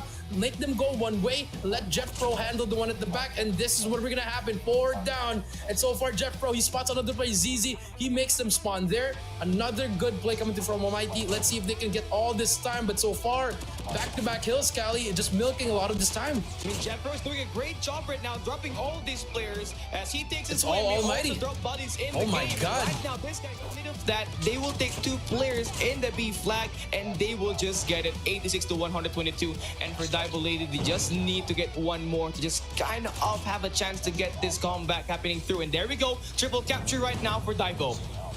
Jabin, he spots one, gets the second, almost gets it, but the Thumper's gonna clean it up for him. Another one behind him, can he get the triple kill? Jabin gets it as well. Triple kill for Jabin, can he make it 4? Yes, he can! Jabin on a quad feed, can he keep on going? Blacklist International, Jabin making the plays for the team, make it 5! He's gonna find one more player, hunts him down, but Kalo's Hunter Killer gonna drop him out. So the game continues, and PJ is gonna be slaying again and again and again. I mean, 18 kills to his name already. Fully streaked up. One more to beat up front is gonna take Jabin out. So that's gonna be one way to push it. Another player in this staircase, and this is going on up there. Here comes the Pred. 2 players up front, takes him out. Him down, and even more with the gunfights, but now finally he gets shot down. The hard point gonna belong to Dunya Games. Clove lighting up the shots, and now they get full clearance. Pred. Here comes the Pred now. 2 players to beat up front. He's gonna take one. I'll take that any day. And now this guy already 6 in a row, and the guy is just scoring ever higher. 7, Now already got this extra one 8. to lock down. I mean for Clove. But now the bomb's gonna get planted. Irfan J needs to win this gunfight. 1v1. He's gonna win it. But the numbers, it's not gonna favor them. But here comes one more. He drops one. No, it's gonna get flanked. 1 player down, 1 more player to beat. He's gonna get the shot to connect, but not enough to get the kill just yet. 28 seconds. Oh my god. Oh my Irfan God. J clutch game. 1v1. 1v1. He wins it. Irfan J. And the game continues to move in through. Ferry gets the defense locked down as well. I mean, 5 kills right now. She needs to get involved more in the gunfight department. And now she's doing a great time with this hard point, by the way. 75 seconds, gets another. You gotta move fast. Have to be very efficient with the way you kill the players and the way you defuse that bomb. Raph, all the way to the warehouse. This is gonna be the first kind of contest that he needs to win. Now number 4, all the way to the other end. Surti gets taken down. 1 more on the staircase. 1v1. Who's gonna win it? It's gonna be Raph, the MVP point. Putting into use that shot into the killer flag. And now here comes the first contest, but 3 players to beat. That's gonna be pretty tough for him. That's 1. And PJ needs to get surrounded with Gets his 2. teammate. Drops 3 Oh, players. not it over, not it over. It's not yet over. Inside the A side. Here comes the Fred. Who takes 1.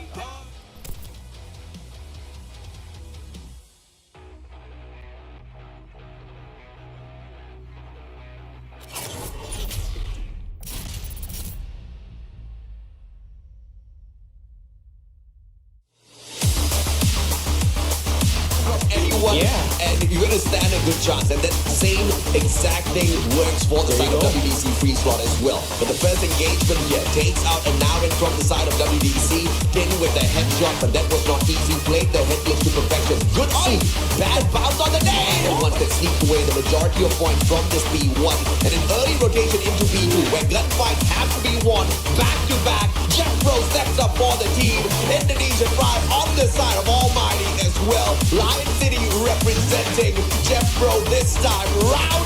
Gets that single slay, but he was Actually trying to do. But number 1, C1 is actually trying to place gunfights there at the back. They open this B control point right in time. A huge double there for C1. They're getting 1 more against FTX and now lining it up. Lifting Blackman's on fire with C1 making the plays back.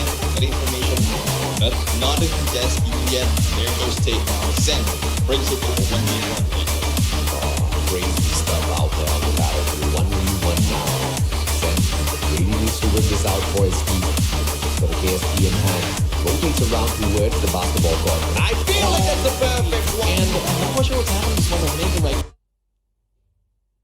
Ladies and gentlemen, welcome back to Call of Duty Mobile Fall Invitationals 2022. We are down to the final 2 players. Yeah. Down to the last 2 players to actually win the championship. And once again, joining you in this game, it's going to be High Cali Gaming down here with the Mustachio AJ to bring you guys all the hype action. And AJ, how are you feeling? Last game for today. I swear I expected, first of all, Roxy to have beaten Zai and Zai to have clunked out super early, but I'm super shocked to see Zai here at the finals, right?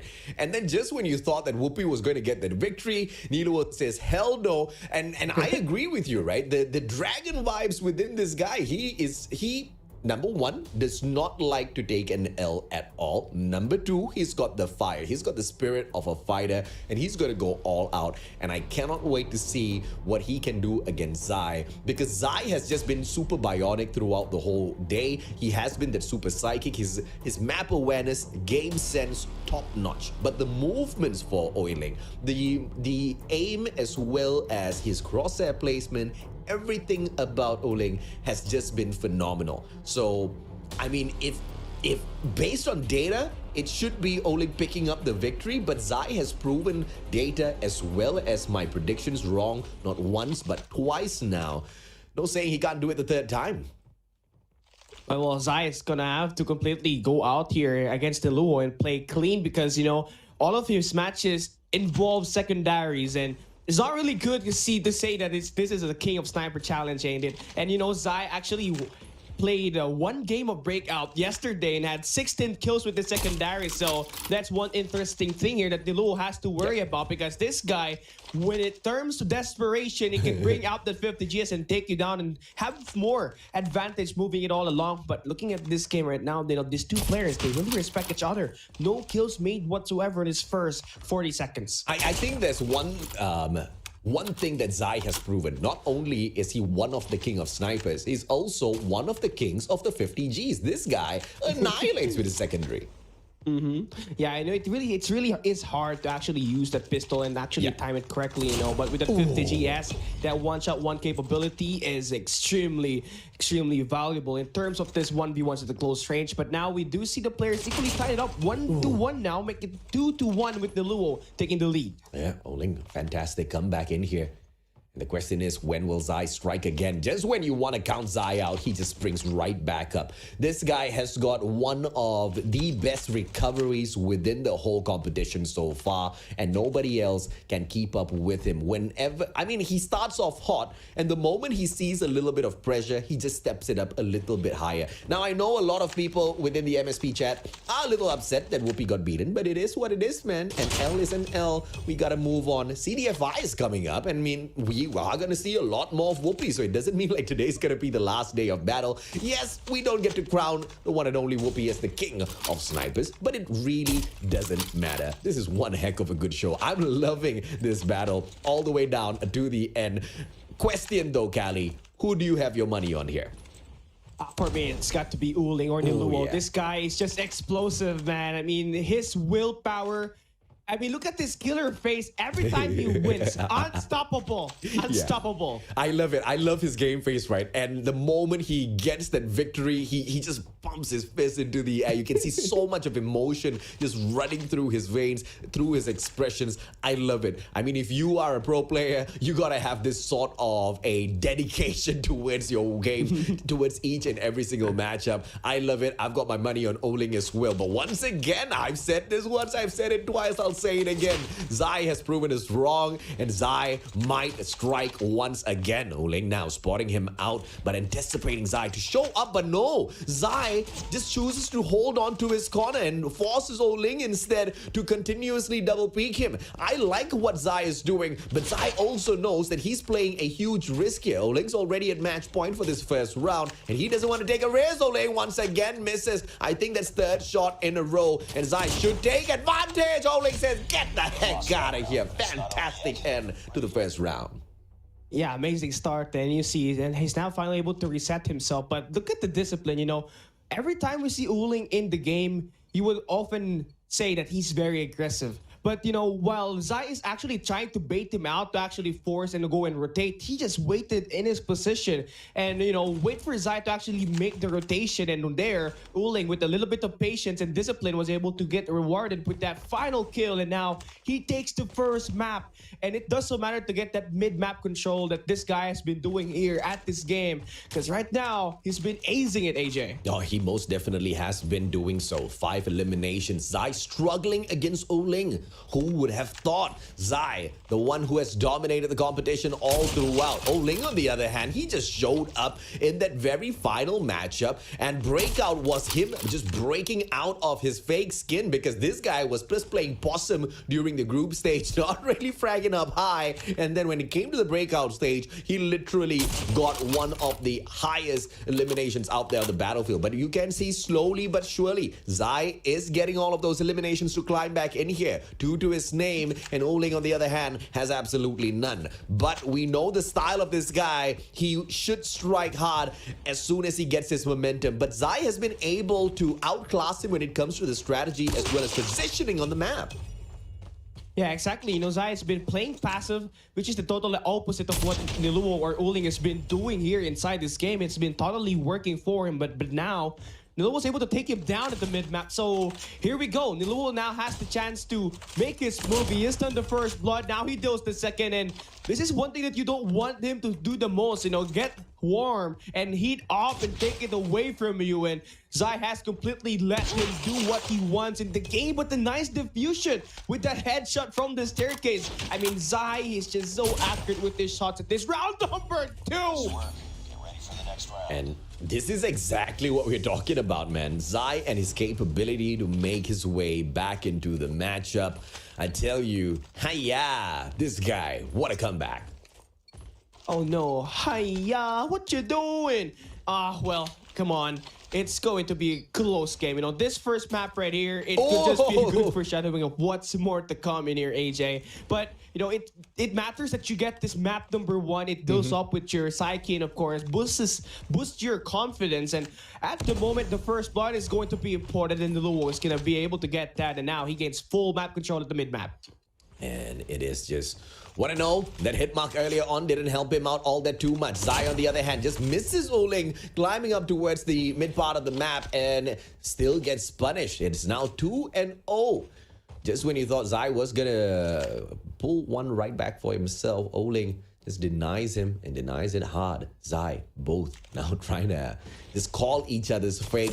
Both stepping out at the same time, and it's Ling who has the advantage with the pre-aim already. Fantastic with a 3-0. Zai now has a lot to do to make his way back into this matchup. Yeah, now has to deal with 1 kill first here to try to reset the momentum. And there it goes. A very important kill for Zai as he reset the momentum here. Niluo got that headshot, but now for him is gonna have to be a long walk up ahead. You know, Niluo has been so good at controlling this mid map, so Zai is just gonna make sure he moves around the left side and then proceeded to enter here at this mid map. This is totally risky for him. As much as you want to get this kill, you don't want Niluo to actually have that match point here at this round number 3. And Zai now already making his way around the bottom side of the minimap here, AJ, and Niluo just waiting for him. The discipline is on. Yeah, the discipline most definitely is on. Let's see if or not Zai can circle around and make this comeback in here. He needs 2 more eliminations just to tie things up. But the way Ling works, he is quick, he is deadly. He holds on to just very specific angles, especially towards the right-hand side here. But this time, he just repositions and he's trying to make Zai a little nervous. A lot of time on the timer, so nobody's going to be rushing to get those eliminations. So they've got a lot of time to waste. But the question is, who gets impatient first? And it looks like Zai's going to be the one. Yeah, and then, you know, this kill right here is very much important for both ends. Niluo gets this kill, he gets the match point. Zai will be able to get full control of the mid-map if he gets this. So now, there it goes. He avoids Niluo from getting that kill number 4, but is still playing passively, which could be detrimental for his win rate. But for now, he's still controlling the game. He is currently in the higher for the shots, and Niluo is just messing around, again, able to get the shots with the movement that Zai has been doing. Yeah, I mean, Zai's just all about the jump shots right now, man. That previous jump shot with the headshot was just fantastic in terms of a combo. Ling, on the other hand, just teasing Zai out, and no, he teased a little bit too much. That's the equalizer we were looking for. Zai, once again, right back in it. So close for the 4th one, but he misses by a mile. Ling shows himself, and then quickly backs away, and then punishes Zai for stepping up in front. Match point this time around to close off this game for Ling.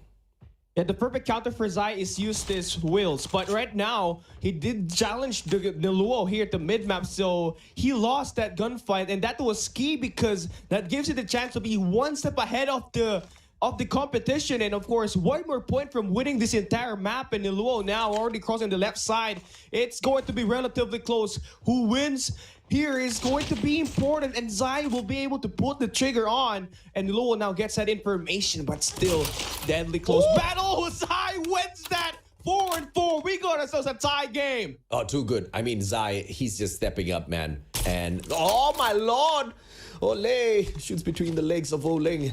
And Oling doesn't punish instead. This is all down to this final elimination. It's gonna be sudden death for this round. Zai has the better angle, slides away. Oling now just locking it down. The pre-aim, no scope in just yet. Zai peeks on out. The timing is just too bad for both of these players. Who's gonna make the mistake? Zai steps on out. He gets the victory. What a comeback! Zai went from a 0-3 here at this map number 1 into just a magnificent play and resiliency that you just flat out see. You see Zai with that win, that's going to be 1-0, but you see the game face that Lilo ended up with after he lost that game. He is mad, and you don't want to see him explode for that map number 2, but wow, what the showcase of counter to a counter there. You know, this guys not just only play the game, they study what their opponent is doing and find ways to get the better out of it, AJ. Yeah, and you know, that's one of the things that Zai is really good at. Once again, looking at Zai play, this reminds me of Heaven's play style. It's all about the IQ plays. It's all about the game of information. Information is king, and how you use that info is all that matters. And this is exactly what the one and only Oling did not bring into that matchup. This guy has got pure skill. He was born to play Call of Duty Mobile. I tell you, he's one of the fastest players out there in the battle for the search for the king of snipers. But Zai's just outclassing him when it comes to the game of information. Yeah, this is just like a defense versus offense. You know, Zai, he is very known for having a lot of passive plays, but turns out to be very much a high IQ gameplay that he's currently wielding into the game. Then you take a look at Niluo, high offensive player, very offensive player, and you know, he's very explosive and perhaps, but now we're going to be hopping in, loading into the spine map. We got Zai and of course Niluo once again going up at it. And you know, AJ, Zai actually played this map earlier, so in terms of map familiarity, he has already had the advantage in here. That I'll have to agree, but the question is, does it matter to Oling? He is pretty much the movement god out there on the battlefield right now. Zai just strays back and forth, left to right. It's all about who manages to get that peak first. Jump shot once again for the win. What a play, Zai. Yeah, exactly. Zai now ended up with the first kill. Now he just have to follow up and play with his own personality. You know, just get Niluo, get impatient, and just do him the damage that he currently has to be severed on. And Zai, you know, just moving around after he decides to shoot. So he's being unpredictable at this point. You see, Zai is using the corners.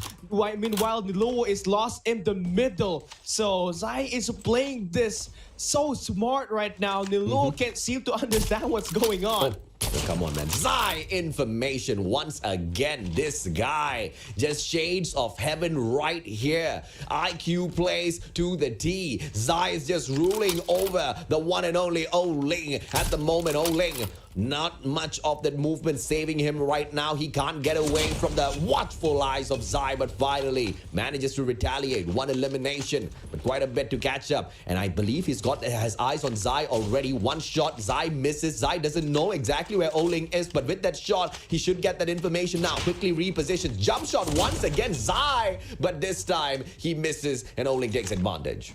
Yeah, great adjustment there for Niluo. You know, they're just bursting out, blitzing Zai off of his position. And once Niluo gets too close, that's more likely that he's going to win the gunfight. And that we did see from the first 2 kills that he's done in this Pine map. And looking at the game at now, Zai is still using space to his advantage. So it really screams Heaven's vibe in here. Just waiting for his opponent to pounce. And as soon as it pounds, he gets that kill and just convert it. But right now, you see the rotations and the counters just pulling through. And Zai with the beautiful rotation at the mid-map to get Niluo down to the ground. So now Zai only needs one more to take the first round. Yeah.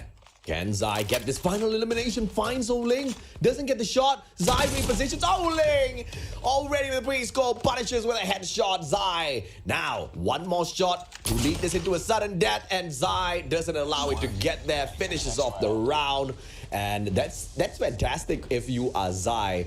You have to admit, this guy doesn't have the best movements out there, doesn't have full mastery of the sniper like how Oling does. He does depend on his secondary a lot out there in these battles, but he has managed to outclass Oling, and he has also managed to piss Oling off a little bit, man. I mean, you can see all of the emotions flow through Oling. Yeah. And for a player like that, if you can get them just to rage a little bit, you automatically get the advantage, because with their mind just being all over the place, they are not super hyper-focused. Zai, on the other hand, he's got that hyper-focus. Whoa! It's a good slide. Oh my god, good slide there for Niluo. And you know, for Niluo, he's got Zai living on his head rent-free at the moment. So right now, he has to defuse the situation. The momentum is currently in the hands of Zai, and Niluo, his key to victory right here is to close down the gap between Zai, because that's where he's been so efficient in converting the most. So right now at that engagement, not really a viable one for him, because Zai was able to count him red-handed, and now a great refresh here by Niluo. It's a back and forth trade we have in here, AJ. Yeah, this is crazy, man. Can Zai now trade this around?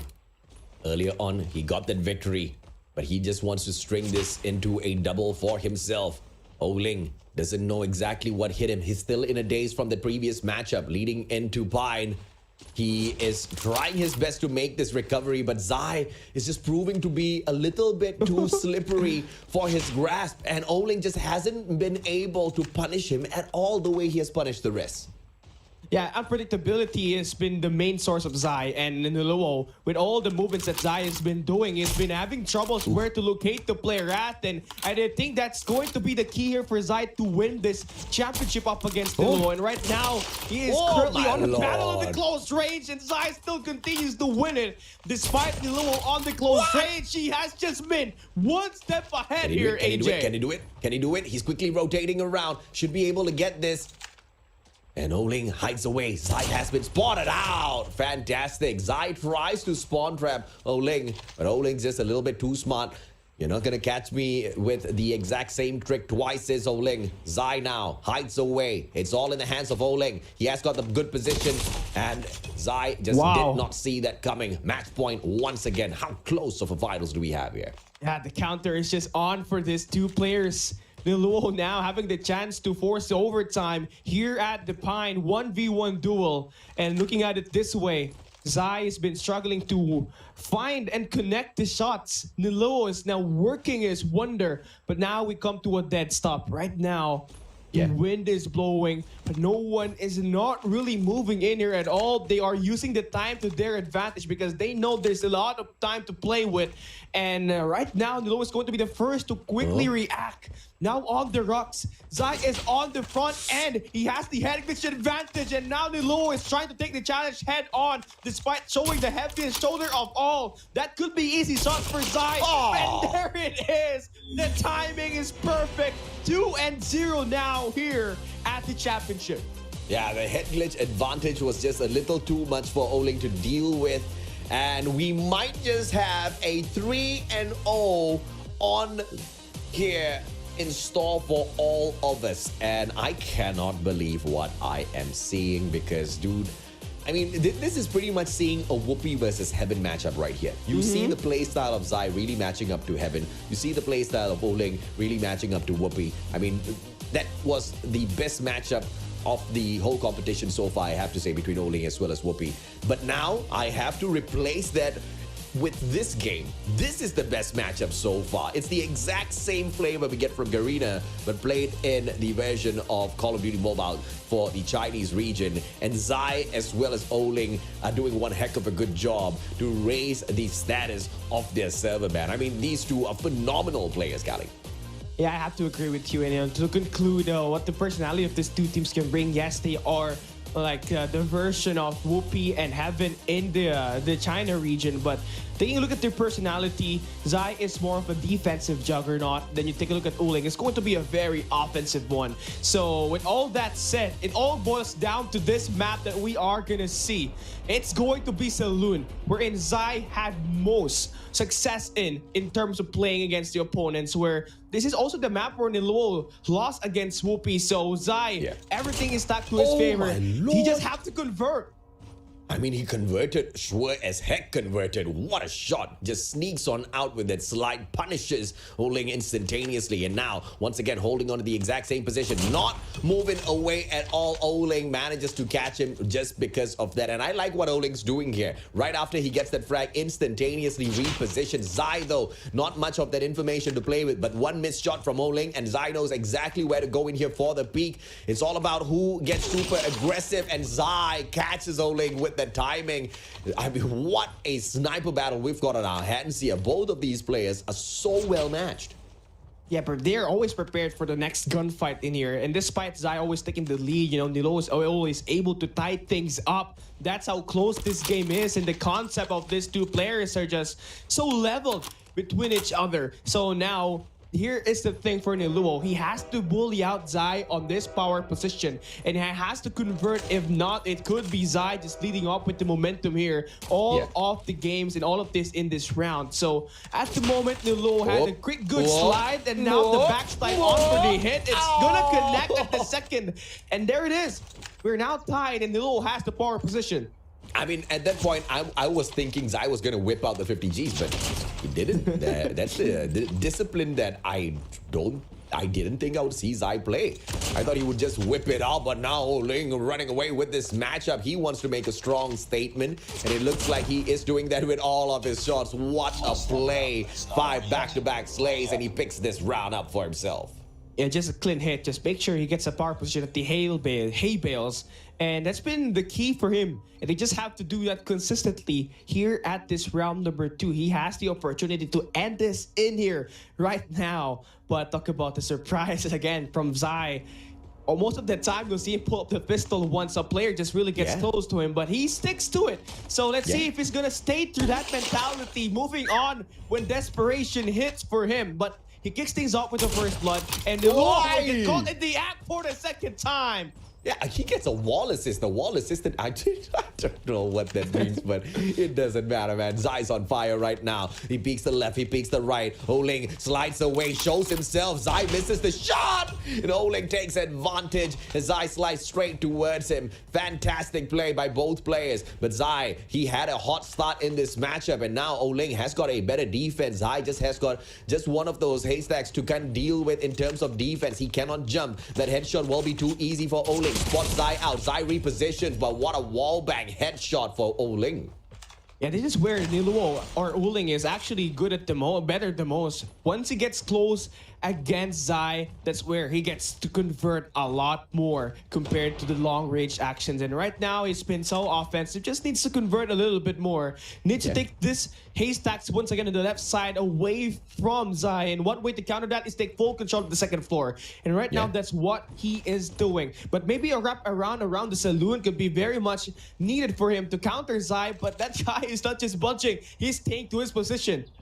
I like what I see. Oling's movements are so smooth. Now spots Zai's head. Needs to reposition. Misses one shot. Information given away and baits Zai out with that info. Fantastic IQ play by Oling. But this at the very start of this matchup, we did talk about who do we have our money on. Both of us had our money on Oling. But I did mention that Zai has proven us wrong not once but twice now. And here he is on the way to prove us wrong 3 times in a row. Zai, what did you eat for breakfast, lunch, and potentially even dinner before hopping on into this match?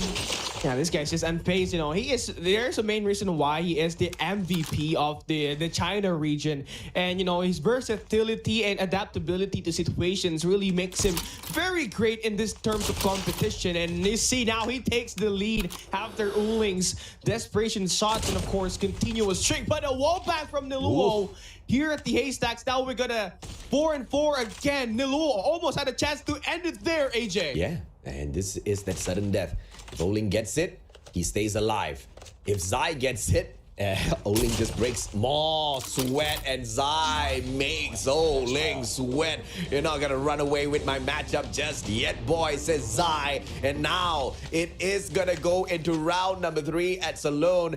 And if Zai picks up the victory, he would have thumped down the one and only Oling 3-0 in this best of 5. Totally unexpected. Oling, what do you have in for as a response? Because this guy is out of control. Zai once again punishes first blood for him. 1 shot, 1 kill monster. And you know you might just be staring at the king of snipers right now.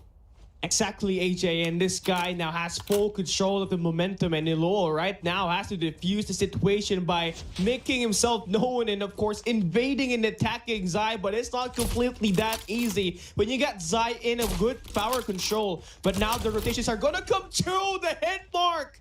Will not give Zai the chance to end Niloa's life in there, but the continuous attack is just gonna rain down upon him the hands of Oling as he converts in with the kill here. Now he takes the lead. Oh, Zai spotted out. Oling misses that shot and quickly repositions. That's a quick fake from him instead. And Zai, does he make the mistake? Oh, barrel of the gun popping out. Information given away to Oling. Zai doesn't want to reposition at all, and that might just be what causes him to lose. Don't throw that grenade just yet, boy. Zai peeks on out. Oling on the other hand from upstairs. I like the repositioning coming through from Oling. But Zai has his number, bro. Deadly jump shots from Zai time and time again. This guy is the king of jump shots. And you know, once he heard the slide, he just knew where the player might be. And you know, the angle that he just took there is acute, and it's hard to hit that, but he makes it so easy. But Niloa now on the chance to end this.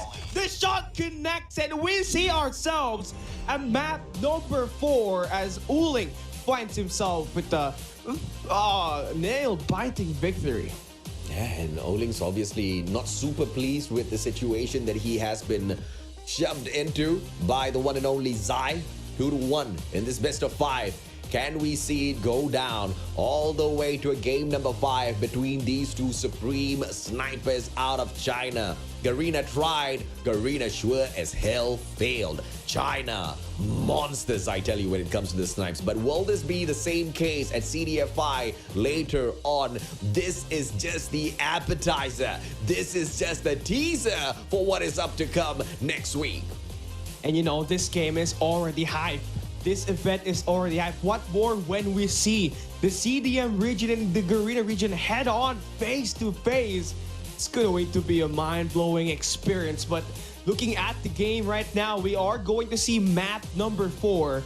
And if Dux is going to be the map, we might as well see ourselves game number 5 at this point in time. But take a look at the personality and, of course, the emotions that's being rained down upon with these two players. You know, you got one side in Oling who's dead serious, and you got Zai who's just chill, keeping on, smiling, and just being It's that collected fried rice, man. most of the time, AJ. Yeah, it's that fried rice. The fried rice making him smile. And I think he heard us calling him Uncle Roger. He's super proud of that. Handsome boys, both of them. But what's more important is they've got their goddamn skills with those snipers. And now, jump shot master Zai strikes again. First blood for the man. Yeah, great start for Zai, but I hope Oling will not show the colander, and Jamie Oliver's strawberry chili jam not gonna be good for Zai, and it's gonna make him more angry here this time as he gets 2-0. And as we go and continue, actually this is one of the maps where Niluo had absolute tear against Whoopi, so we can expect him to do a great job at here. But looking at the map control right now, Zai is using what he does best. He knows he's good with the jump shot, so he's using one angle in here to maybe throw away Niluo's kind of attacks. Oling playing it patiently. Zai spots him, my lord. Jump shot king right here, right now. Zai, what a play. I'm falling in love with this guy's skills, man. And not a single time has he depended on the 50 Gs. And, you know, you really got to praise that, right? Because this was an information you shared with me a little bit earlier on. And I think it's very important that the audience knows as well. In the breakout match yesterday, Zai had 16 eliminations with the 50 Gs to make it through to the grand finals. And everybody obviously was like, yeah, this is a sniper battle. It's not a secondary battle. But look at Zai go on a roll, and when it is needed, you need to depend on that freaking pistol, man. But when it is the grand finals, Zai is making it a point to not pull that secondary out. And look at him go on a tear on Ling, who had a good run against Whoopi on this exact same map.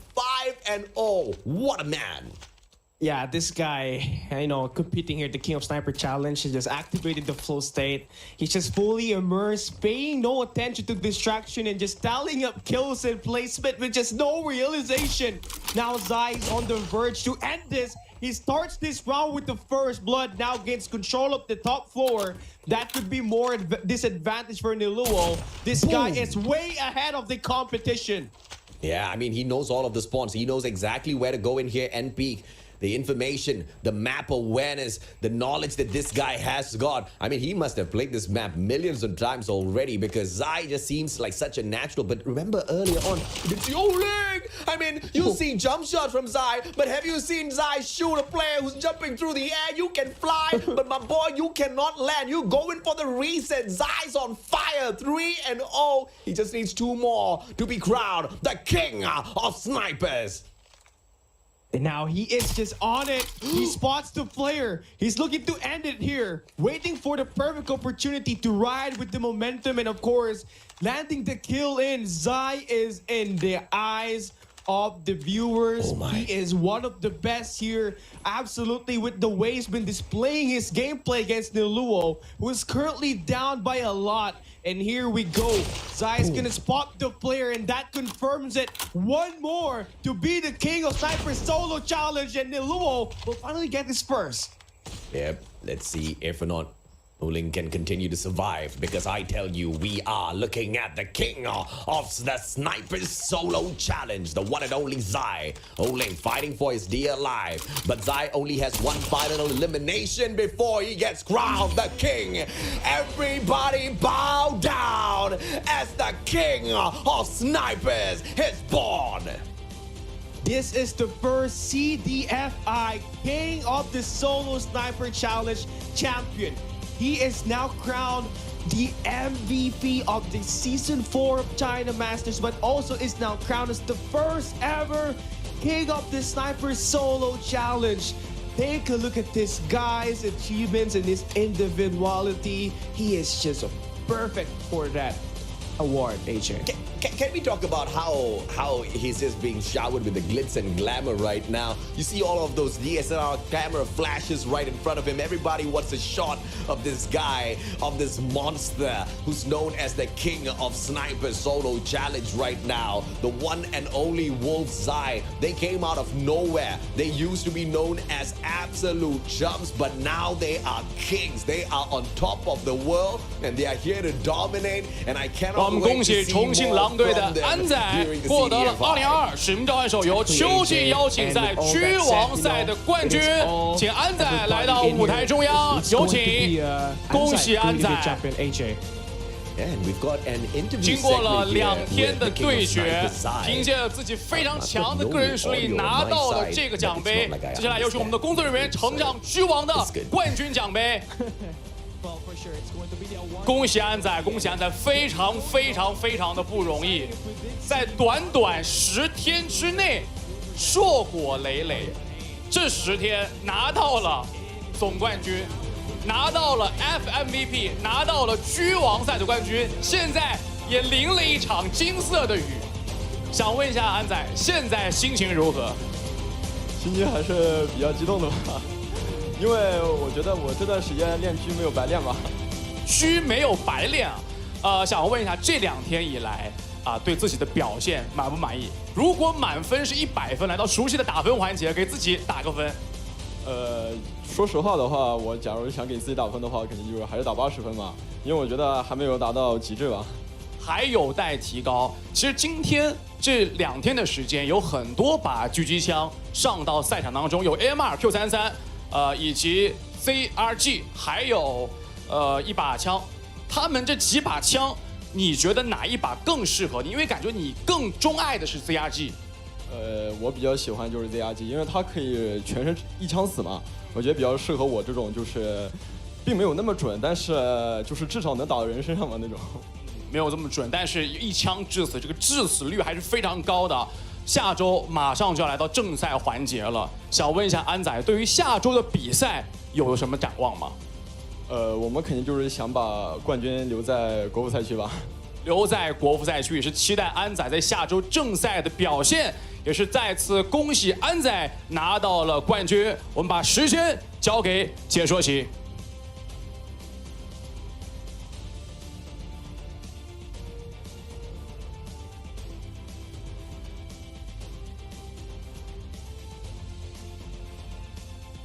EDM, that's exactly what he wants. This is your king of Sniper Zai from Team Wolves.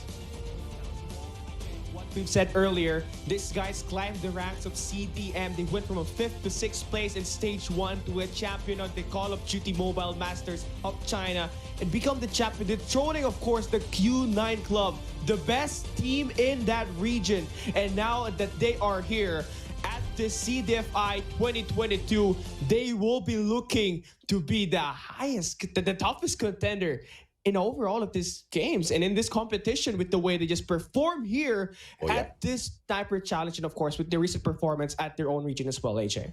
I love the Invitational. It's a little bit of a preview for what might happen at Stage 5. It's a little bit of a preview here for the Solo Sniper Challenge for what we can expect at CDFI. Obviously, the results may not be 100% exactly the same, mainly because of how much of talent we have in each individual team. When you come to Call of Duty Mobile, it's not just about the snipers. It's a team game. Everybody in there functions just as well as the sniper. Perhaps in SNDs, the sniper may play a slightly bigger role. Perhaps in Control, that sniper may play a slightly bigger role when it comes to those long-range attacks. But it is going to be a team game at the end of the day. But could this be a premonition for what we see at the end of CDFI as well? Looking at the confidence of Zai, looking at how well Wolves has performed within the Chinese region, I think this might just be it. And this is the lineup of matches on day number 1 that is to come here, Kali. Now we're going to be seeing Q9, Blacklist International Ultimate, King Zone, and Huntsman in action. And a couple of notes here to really work around this Q9 and Blacklist International Ultimate. You know, this is a rematch of the 2021 World Championship Stage 5 where eventually Blacklist Ultimate won. So Q9 will be looking in for that revenge and maybe take this game away from this team itself, AJ. Yeah, I'm looking forward to seeing that battle for sure. I mean, we have seen exactly what Q9 is capable of with the snipers. Now we get to see what they're capable of against Blacklist International Ultimate. Of course, that's not the only matchup. We've got 6 back-to-back series. Blacklist Ultimate also takes on KZ. KZ stays on. Huntsman will be playing. All of these matches will be just between the players of Group A. Exactly, you know, Huntsman, of course, Blacklist International Ultimate will be having their real OG players here. This is going to be a 5v5 matchup. And again, 2 teams on Group A will be advancing on the next stage, which will be the playoffs. So it's going to be really tough in these groupings, AJ. Yeah, and you know, here's the shocker, right? So if anybody wants to kind of take the achievement of Zai as a preview for what might happen at CDFI, I think you are on the right track here because once again, Zai is not even the main sniper of the team. This guy barely plays on the snipes. And if he can annihilate the creme de la creme of snipers, imagine what the main sniper of the team can do to the rest. I cannot wait for CDFI for sure now, Callie. It's just a total message out here this Wolves just sent out in this competition. I mean, I'm getting all hyped out on what might just happen in the coming group stage that we have. But do note, it's just going to be the Group A that we're playing this week. There's going to be a lot of teams here. There are still 9 teams that are waiting to play in the battle itself. And, you know, just a couple of notes, Wolves will be playing on another group. So that means they'll be playing on another day. And I can't wait for them to see, I can't wait for them to actually play because, you know, I want to see what their true potential is up against not only the Chinese region, but also the Garena region itself, AJ. Yeah, but don't get confused though. The play day does not start until this Thursday. So we've got 3 days of break before we head on into super action for CDFI, where we get to see the best of China go up against the best of Garena. We've got a total of 16 teams, 8 from China and 8 from Garena. I cannot wait to see exactly what else does the Chinese region have in store for us. I mean, if they could dominate so well with just the snipers alone, just imagine what else they can do to Garena right after this, man. And, you know, a lot of people are so upset. Oh, Garena lost. And yes, it's in a video game, sometimes you win, sometimes you lose, bro. That's just how life is. But this is also a great thing. If they lose now, it's a huge slap in the face. It's a wake-up call. It's a wake-up call for them to perform just so much more better, not just for CDF5, but also for Stage 5 later on coming up in December. So, you know, I don't think there's any love lost whatsoever. I think all of the snipers, all of the players had a gala of a time playing yesterday and today, and I know I sure as hell had a lot of fun watching and casting these matches. Yeah, I mean, two regions are teaming up, you know, to raise the competition level and, of course, to improve the overall ecosystem of the Call of Duty Mobile. So that's the bigger picture, everybody, and that's what you guys have to consider. It's a really important that we get this through because it promotes competitiveness, and you know, we're going to see more action on Thursday until Saturday for the group stage. And AJ, you know, I can't wait for it to happen. Neither can I. Ladies and gentlemen, boys and girls, on that note, thank you so much for joining us. This is the end of the King of Snipers solo challenge. We'll catch you guys on Thursday for CDFI. Take care, good night, and goodbye.